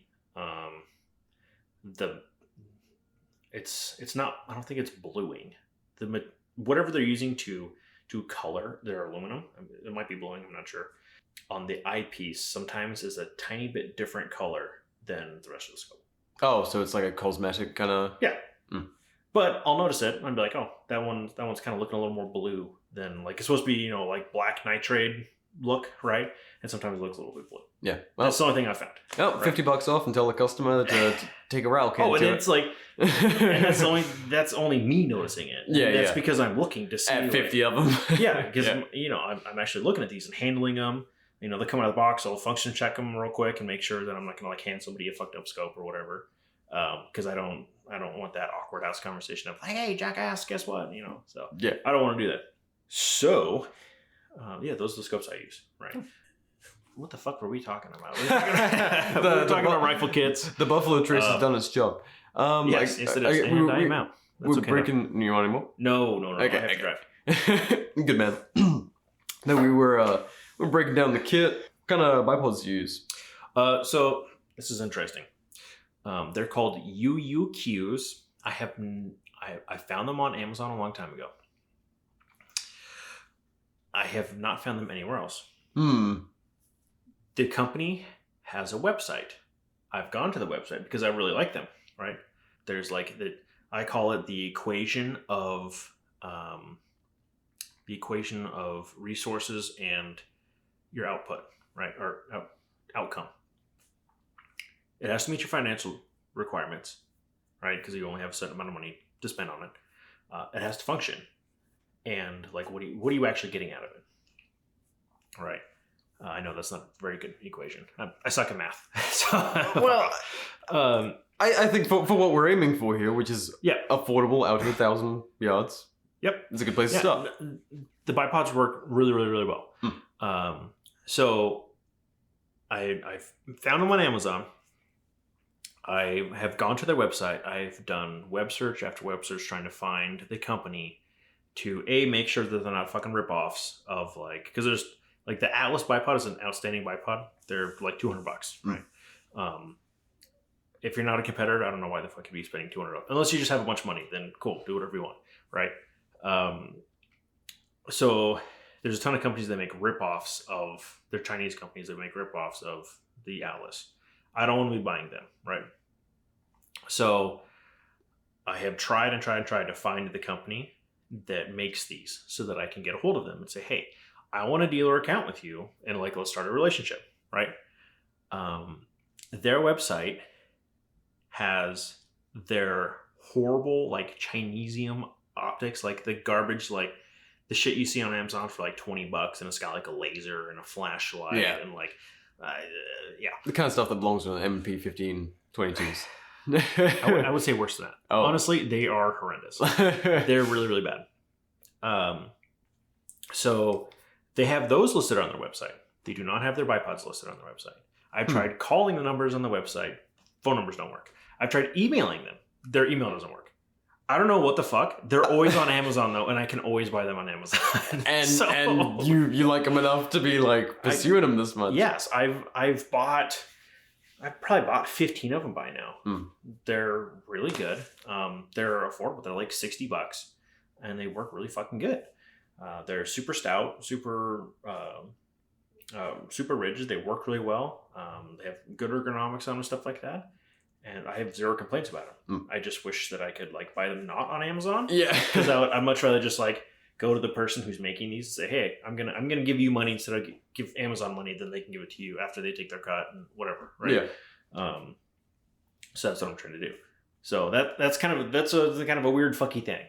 I would really wish it wasn't that way, and maybe later on, if I can find something that works better and is around the same price point, I don't mind paying a little bit more.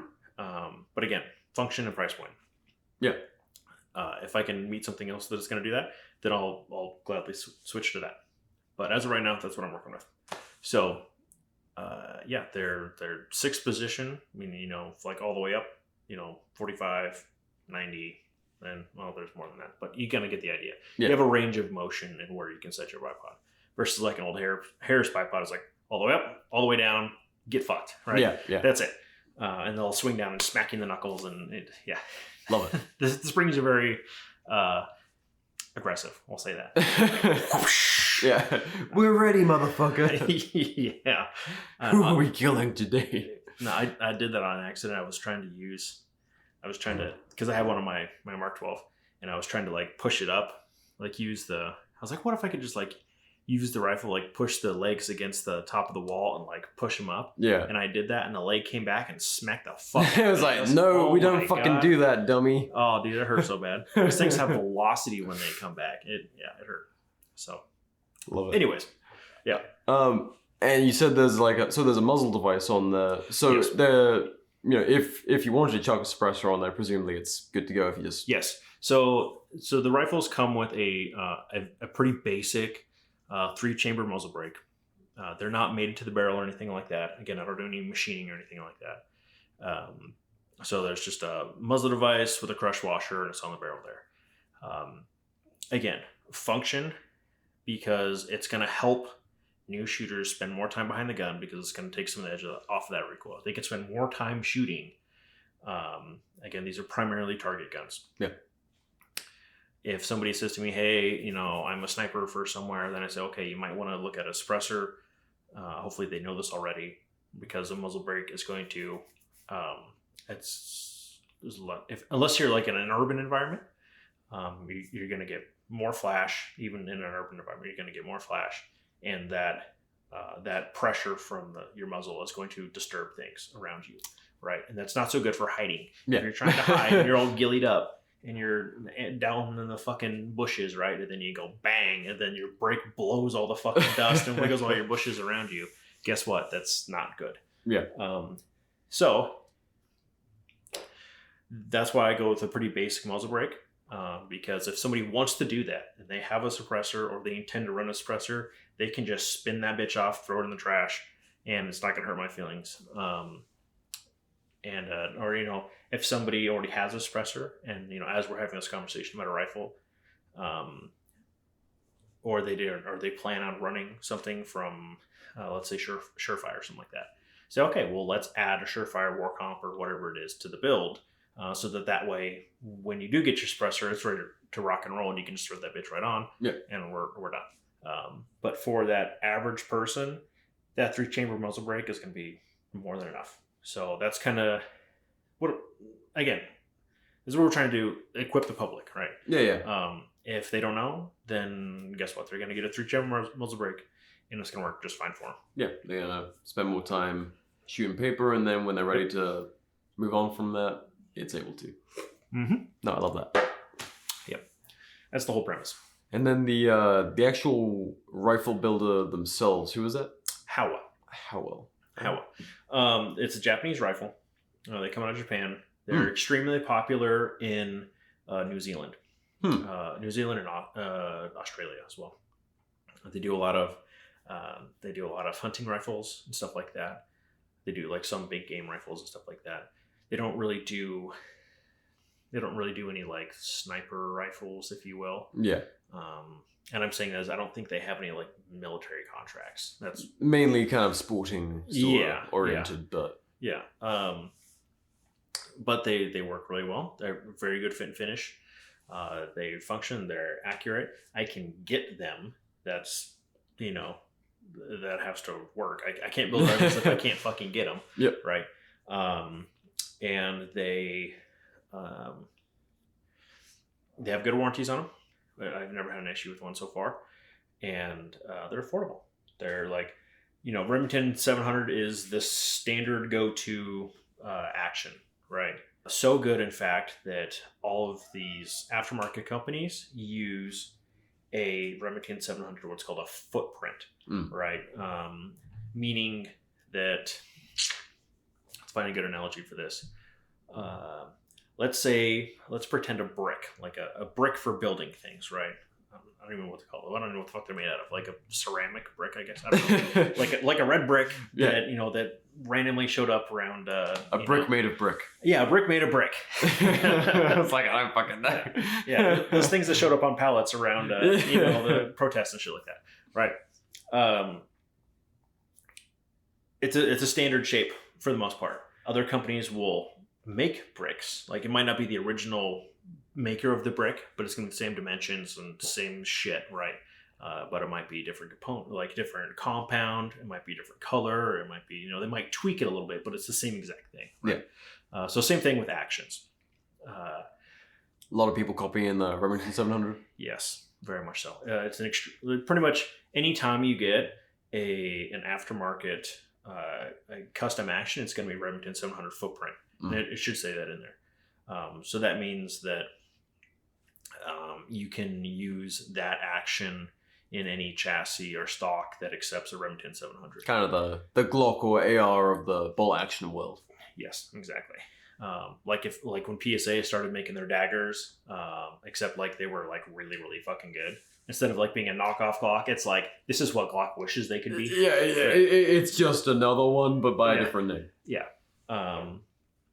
So there's tons of companies that do that. Remington has had some quality control issues over the years. I believe everybody has. I'm not like talking shit on them.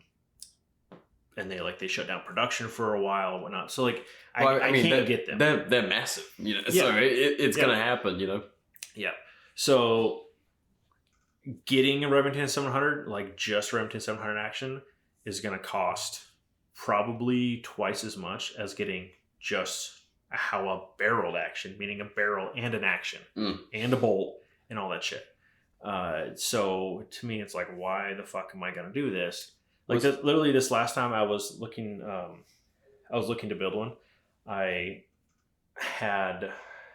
finally found a new factory, like not a custom Remington 700 action. It was just a factory bare bones fucking stock, right? It was $100 less than a custom built Remington 700 action.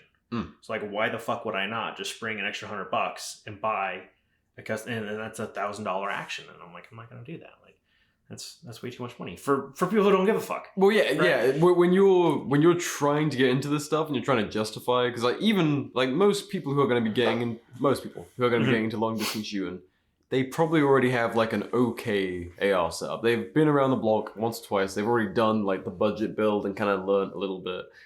And then they've already got this mindset like, okay, well, I need to just throw cash at building whatever's going to get me into this. Yeah. And that puts a lot of people off. I mean, I'm in the same position right now where I'm like, I would love a good distance bolt gun. I would have loved one the whole fucking time I've been out here, like years in the desert. I'm like, fuck, I wish I had a nice bolt gun. Yeah. But just every time I start to look into it, it's like, Jesus, where do I even begin? And, I'm very much buy once, cry once mentality these days, and that fucking hurts. Yes, it does. Yeah. So again, I'm trying to help that, right? Yeah. Actually get people out there shooting rather than just making up dream lists and then revising it every 6 months, and the price kicks up as supply sucks. Yeah. Or what I don't want to see somebody do is I don't want them to compromise on their, like, they make that list, whatever, then it's like, oh, well, this one's like might be just as good or whatever. So then, they save money and they buy it, which I understand 100%, right? And then they end up with kind of a shitty build, and then they don't do anything with it. Because like they go to shoot it, expectations are not met, or it's a pain in the ass because things aren't working right. And then it just turns into wasted money where it just fucking sits there, right? And it's like, oh, that thing, right? And it's like, no, that's wanted to get a start on this, not like that defeats the whole purpose. Like I want them to fucking get after it, right? Yeah. Like I was saying earlier, you can't cheat time on the gun, so therefore they need to spend time on the damn gun. yeah. It'd be like, oh, that piece of shit over there. Like that. Guess what? You're not increasing any skill whatsoever, or self-development at all. Yeah. If it's just sitting over there being a piece of shit. Yeah, it's like my guitar sitting in the garage. I'm not a fucking musician. Fucking garage. In the fucking garage. I've got my American girlfriend saying garage. Oh, did you? Yeah, I'm converting her. Stealing your woman. Oh, it's funny. I forget that you're British sometimes. It's- Then like I me hear too. certain words, and then I'm like, He's fucked. Yeah, that silly goose. Speaking all wrong. Yep. with his Queen's English. His Queen's English. That bitch. Well, so you've started with the introductory precision rifles. Yes. Is there a phase 2 for Granite? Or is this kind of... Have you got there yet? Or what would you like your phase 2 to be? I guess is a good question. That's a good question. That is a good question. What would phase 2 be?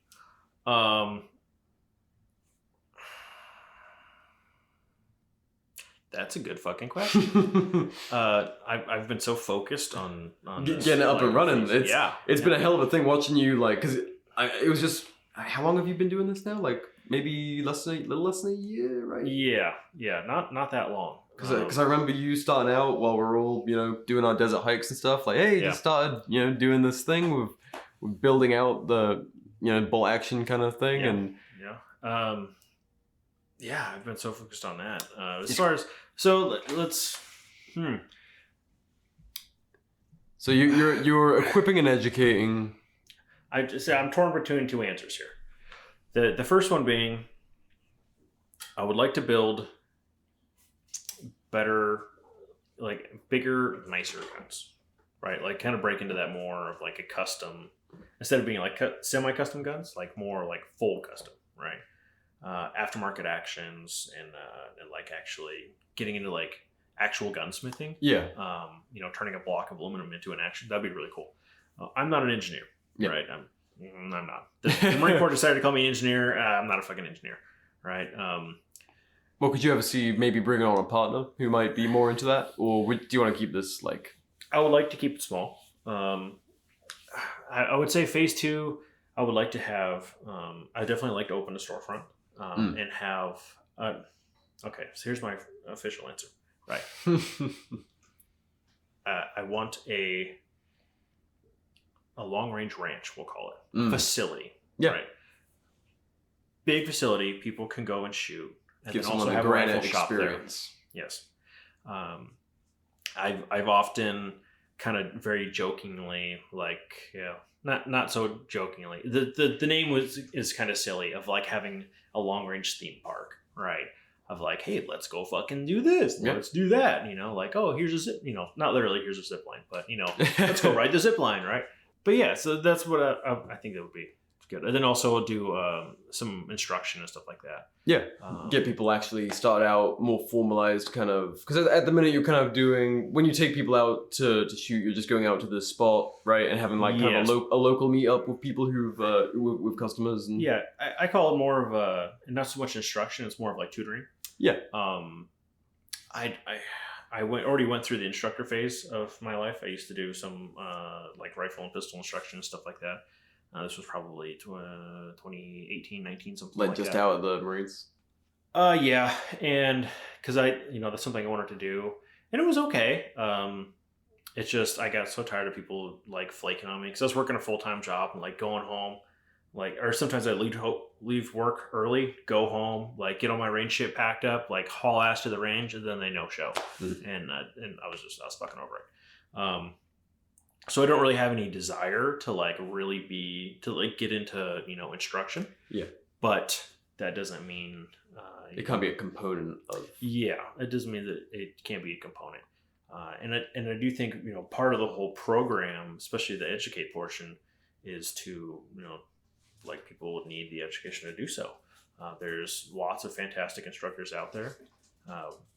So like when I take people, I would love for people to go to like say Modern Day Sniper and take courses. I want to go take courses from Monterey Sniper, right?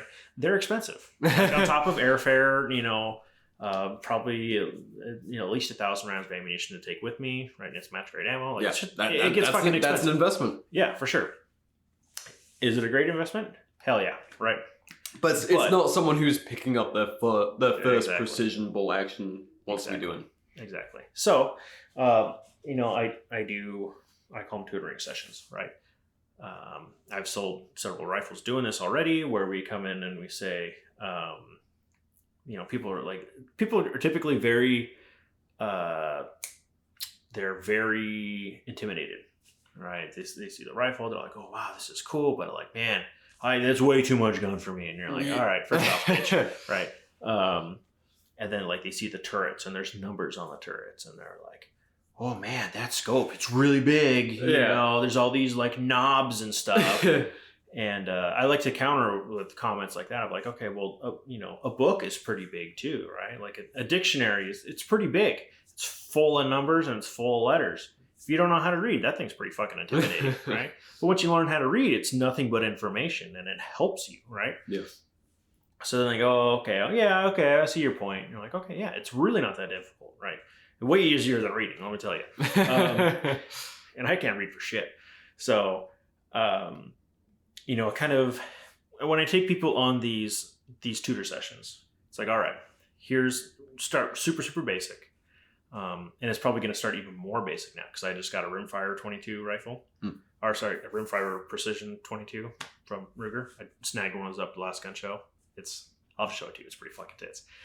I've been shooting. Dude, I miss my little bolt. So back in England, I used to have like a suppressed little bolt action 22 with what the fuck do they call it? There's some European term for like when there's a little kind of ball of wood at the front. It's like I don't know. This was one of my dad's stupid little facts that he like. It's called like a. I'm gonna fuck this up. It's like a schnozzle or some shit, some Dr. Zeus sounding stuff. Where there's like schnozzle. I don't know what the fuck it is. But when there's like a little bit of like to help with the grip at the front of the rifle. Anyway, I had like a nice little suppressed bolt action 22 Ruger. Oh no, it was some CZ. Probably 22. CZ, I would imagine. It was so fucking nice. I missed that thing. And then when I came here, I was like, well, I'm going to be mainly teaching people on semi-auto, so I'll get myself a semi-auto 22 to kind of introduce people. Now I'm like, fuck, I miss like a little bolt action 22. It was so fucking therapeutic. Yeah, it's very fun. So I just picked up one of those, so I'll probably start people on that. Yeah. So they don't have to worry about recoil or anything like that. Like, this is a toy. Can I shoot the 308 now? Yeah, right. Like they don't have to worry about because especially a break on a 308, it sounds, if you're off to the side of the gun, it's gonna be really fucking loud. Yeah, like right? I'll put a few shots through it and show you. They're gonna be sitting there like and you'll feel some of the overpressure on you and stuff if you're close enough. Yeah. Versus being behind the gun, it's significantly more pleasant than being off to the side of it. So I'll probably just start them on the 22 and work on like, okay, here's a decent prone position, right? Here's how to hold the rifle. Here's how to steer the gun with the bag. Here's how to use your reticle and stuff like that, and just start them on that gun. Yeah. All right. So then, okay, you've got this one down now, and it's kind of obviously going to be way cheaper, right? Because typically I'm paying for the ammo on it, and it kind of just comes out of whatever. I do charge people for the ammo when I do shoot, but if it's like, I don't know, weeds. I don't know. Yeah. Right? There's details there. So obviously, if they can afford to put 100 rounds through a 22, way more than 100 rounds through a 308. Yeah. Right. So once they're comfortable with the 22, then let's step off. Let's put them on the 308.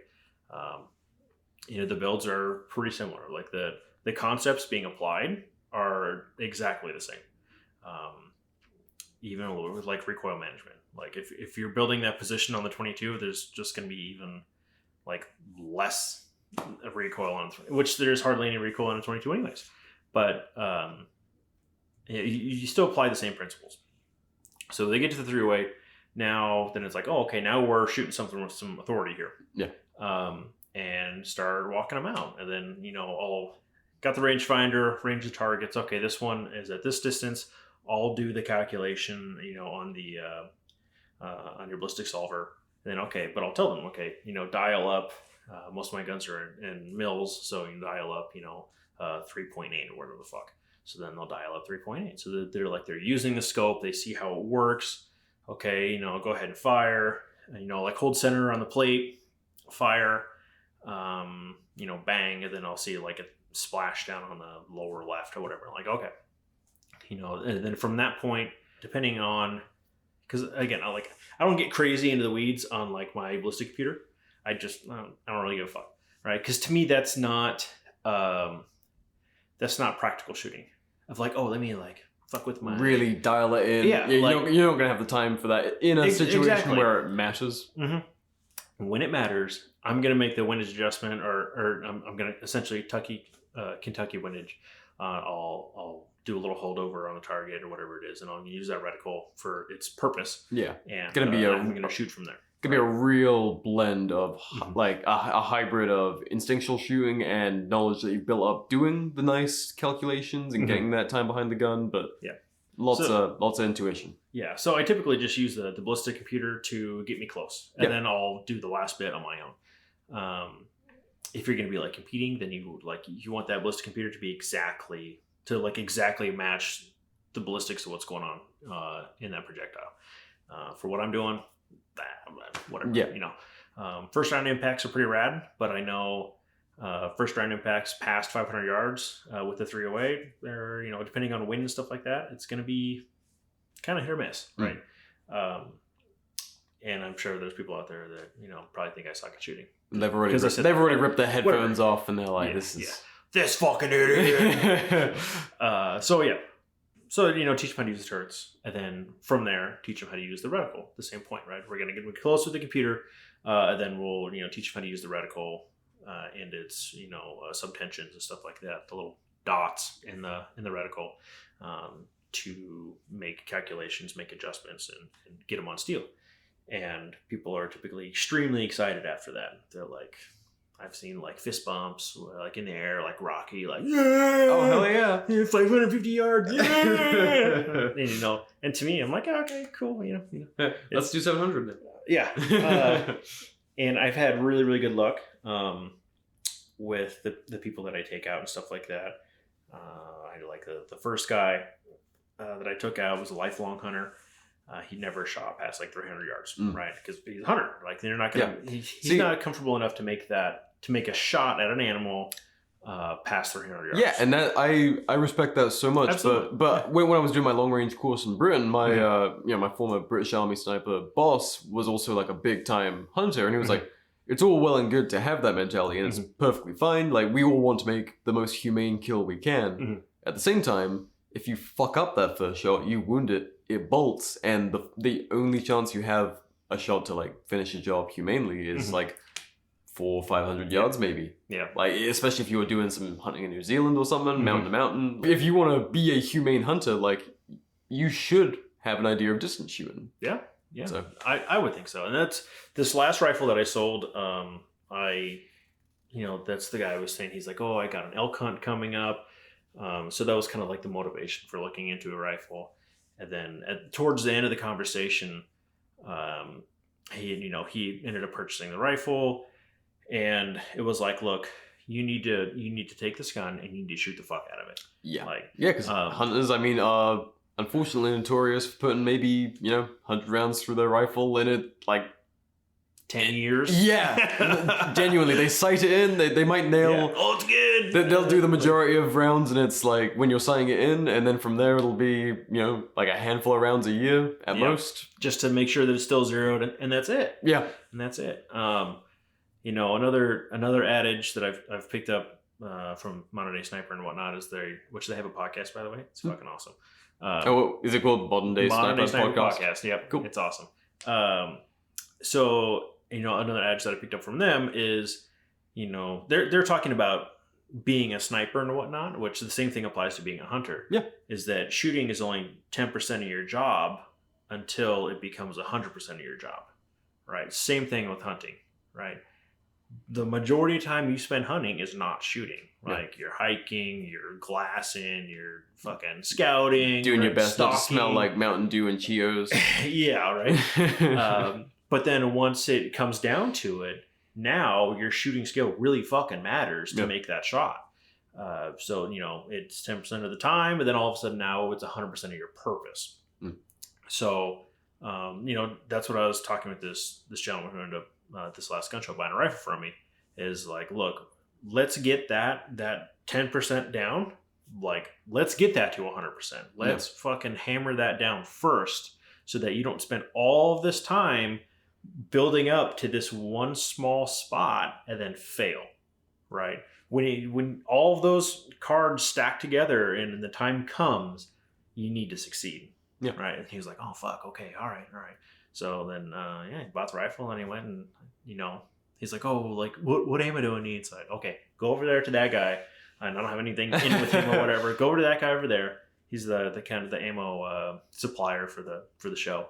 And I wrote down on it, like, ask him for this. And he says, okay. Then he came back with a big old fucking box of that. And I was like, dude, awesome, and he was very happy and whatnot. So, hell yeah. Yeah.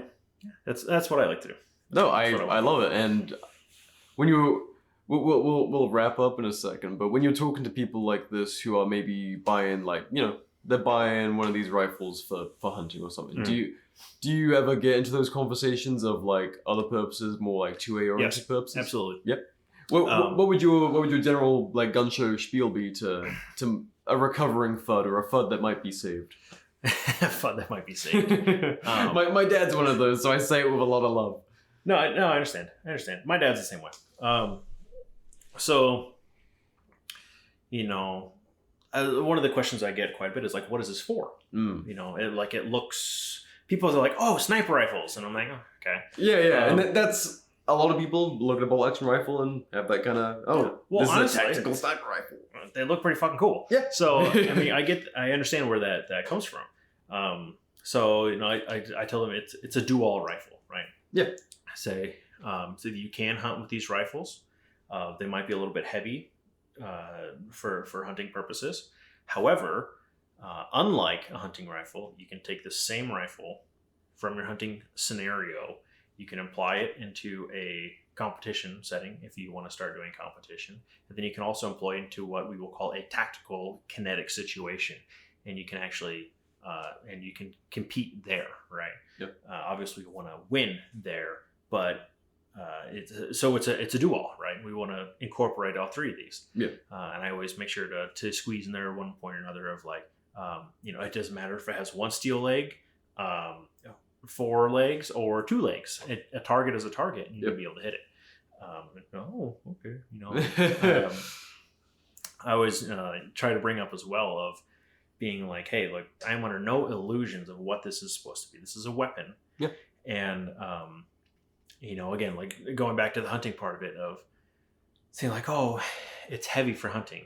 And I say, okay, ruck will be heavy, feet will hurt. We are here to kill things. What part of this is supposed to be nice? Like, right on. Yeah. And they're like, oh, okay, all right. And it's the same thing. It doesn't matter how many legs it fucking got, right? Ruck will be heavy, feet will hurt. We're here to kill shit. Yep. Odd enough. What else do you want me to say? Sorry, Buttercup. There's lighter rifles, but this is a tool for many purposes, as an American's rifle should be. Yep. Yeah. It should be a part of your arsenal. It should be a part of your knowledge base. It should be a part of it should be an extension of your body. Yeah. Again, I'm under no fucking illusions whatsoever what this is for. I don't care how many legs your target has. Right. I've dipped off into the spicier side of things and whatnot, just to kind of see, like, what people do. Yeah. And most people will kind of like brush it off and whatnot. Which, hey, whatever. I try not to be like, oh, this is for fucking feds, right? This is for when the shit hits the fan, buddy. Yeah. And that actually is, I do mention that when I'm talking about caliber selection and stuff like that. This will check plates. This will check meat. Yeah, like, with a 308, like, if you really need to, go find a 240 off the National Guard's fucking Humvee, and steal the ammo can off of it. And it's not going to be good ammo. It's machine gun ammo, right? 147 grain ball ammo is fucking shitty machine gun ammo. Yeah, but it can run it. But it'll go bang in that rifle, right? You can't do that with the Creedmore. Yeah. I do mention those types of things along the way there. Yeah. So Yes. No, I love to hear it. That is the future, preparing people with that kind of mindset. Well, any final words on Granite or anything else? Final words. Go fucking train. Hell yeah. Like, never a bad message. Like, and I don't know. It's tough. I get it. I'm busy as fuck. I have not been training as much as I need to be. So am I. But I mean, dude, every outing we've had together, I've had a fucking blast. Thank you. I appreciate that. It's I need to go back to that mountain really, really bad. The one with all the satellite kind of shit. That place was fucking cool. That was my favorite sunrise. Dude, that's another message. Enjoy nature. Yeah, seriously. Yeah. Like you're suffering, but you're suffering with friends in beautiful places, ideally, if you're living in the right spot. So yeah, it's, I don't know, stuff like that. Like that sunrise that we all thought. I don't know. Were you awake for the sunrise? I don't remember if you were like fucking racked out for it or not. Yeah, I think I was. No, I was. I've got photos. Yeah. Okay, because I remember being awake before the sun came up, and I was like, the wind was fucking whipping. Yeah, just on some like high up Arizona mountaintop. Yeah, the wind was fucking ripping, and I remember waking up and it was dark out, and just kind of hanging out and knowing I could see the what some people will call the pink time, right? That I can see the light on the horizon. It's coming. Yeah. And I was like, I want to try to go back to sleep, but I don't want to because I want to see this, right? Yeah. I know what's coming and I know it's going to be incredible. And then I stuck it out, and it was, I still remember the sensation of like having my perception of time being fucked with, right? Where like, I'm an impatient human raised in, this world of like Amazon Prime and shit like that. And then now I'm being forced to witness nature's time. Yeah. Nature doesn't give a fuck. It's like, hang on. I'm coming. Be there in a minute. Fuck you. And then it's over. And then the sunrise is up. And it's like, it took forever. I remember specifically, it was, and I've seen plenty of fucking sunrises. It's not like I've never seen a sunrise before. Dude, it's a beautiful state for it.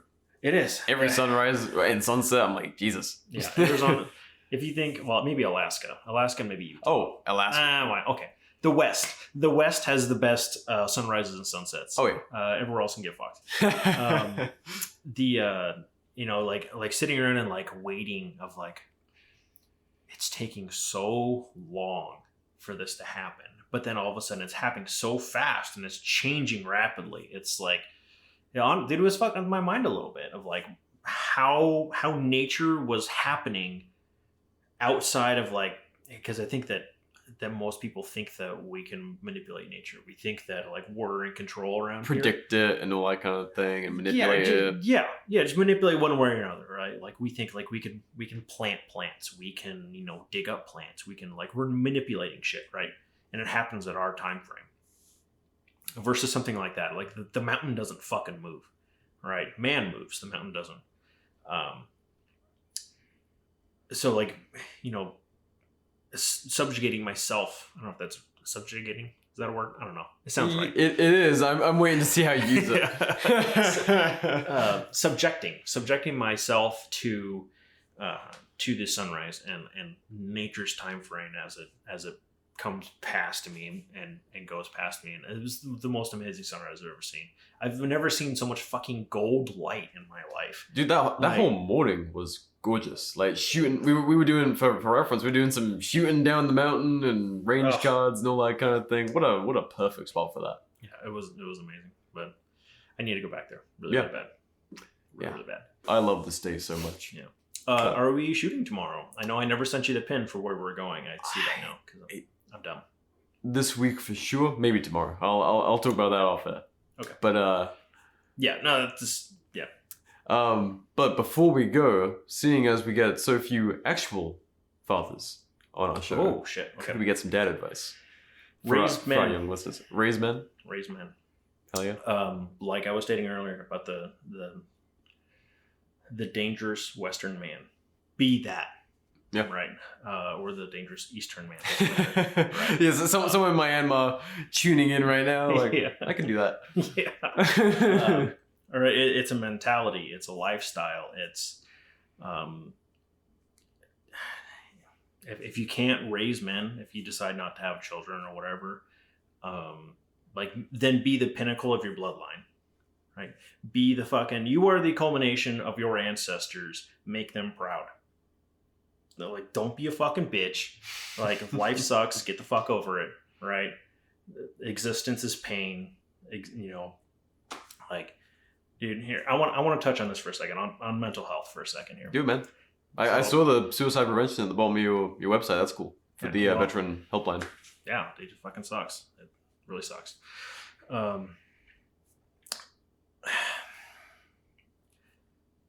Everything in life comes back to yin and yang, right? I'm not an expert on the subject, right? This is my own concept. This is my own observation, right? There cannot be one without the other. You cannot be happy without suffering, right? If you eliminate all suffering from your life, then you have nothing. Happiness becomes meaningless because there's no contrast between the two, right? Now, theoretically, what would be good is if you can manipulate your suffering into, you know, your own suffering, like whether it's working out, whether it's like doing something fucking difficult. Yeah, right? Challenging yourself, but being in control of it, not just being blindsided by it. Yes, but also like choosing, this is going to be my battle, so therefore it's something hard. I'm going to do that thing that is hard, right? If you just have a challengeless life, right? There's no challenges. There will be no satisfaction, right? If you just fucking hook up to a life support system and you lay in bed, right, and you have things fed to you, there's no challenges whatsoever. Let's pretend you're not going to get any bed sores or anything like that. Where's the fucking joy in life? Yeah. Like, there's no danger, right? There's no challenge whatsoever. You will be fucking miserable, right? You will try the $1 million baby thing, try to bite your own tongue off and bleed it out, right? There has to be challenge so that there can be satisfaction, right? Has to be challenged so there can be a reward. Something that I deal with my son a lot is that, you know, he likes to play games on his tablet and stuff like that. You know, he gets mad when games are hard, and he essentially will rage quit. And then something he'll say, you know, he's quite young, he's only 6. And he doesn't say it as much anymore. I think he's starting to learn a little bit. But he's like, why do they make these games so hard?